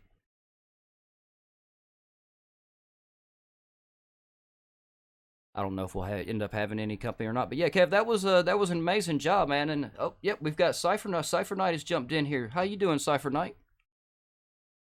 Hey, I'm not proud of that race. Really, I thought you did very well. You definitely you. I'd have to go back and look, but I think you did a pretty good job, and you should maintain your lead on the individual points over Kev. Kev, I don't know if you looked at the points, but you two are right on top of each other, and you two particularly are the ones I was watching this entire race. Yeah, it was definitely focused on that, but I mean, just kind of general racing around one another, and I'm not proud of how I did that. Oh, you did a great job. I mean, you weren't too aggressive, and you had also a great strategy.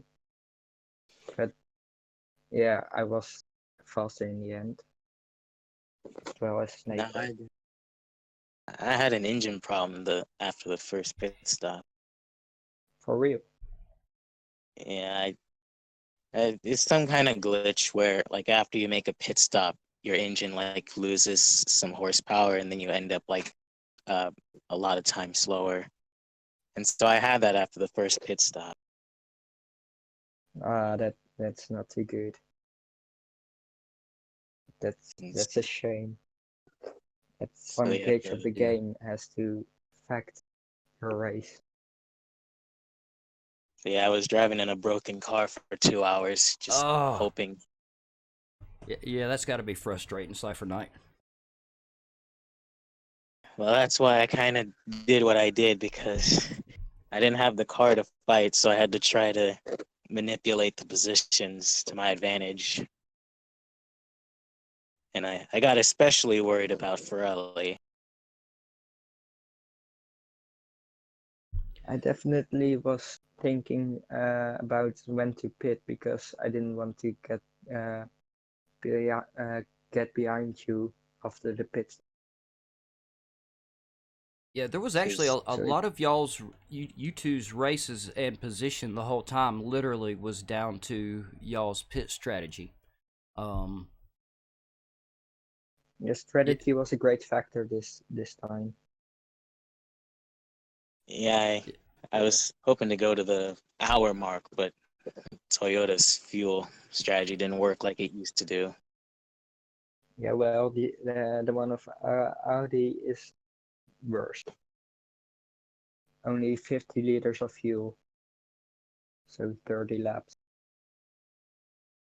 Yes, I was watching y'all's fuel usage and how much fuel y'all had going around the track. I kept wanting to talk about how much fuel y'all had to the audience, but not, give everyone's pit strategy away all at the same time.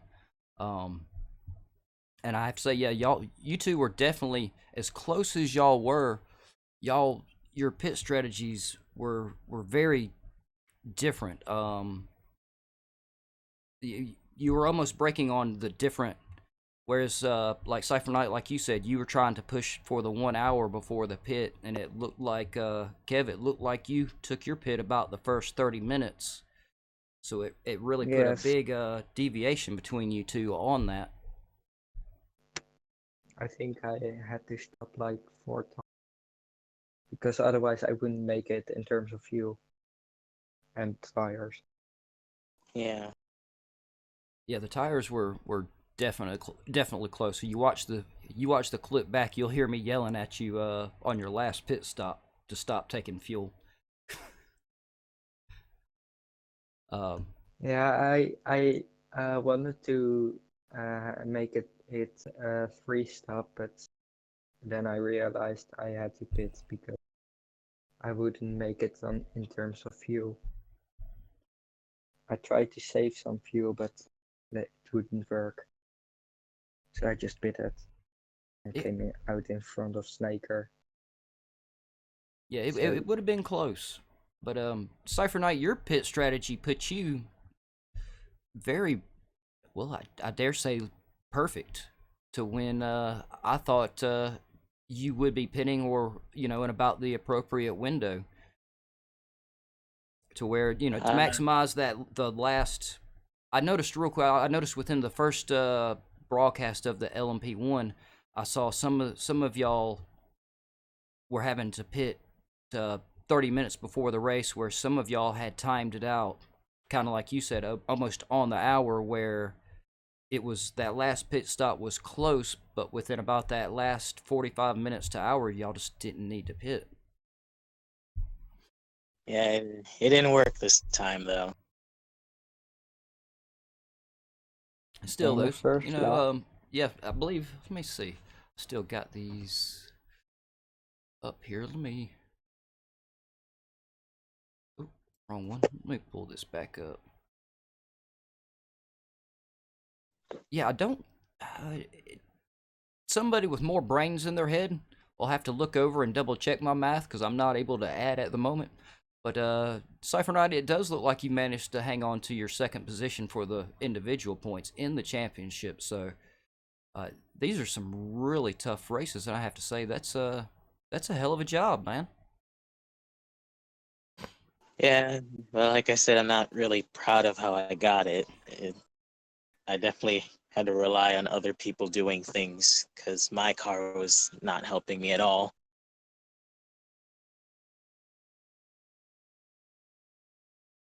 And Kev, Kev will definitely end up finishing third in the points, but That's nice.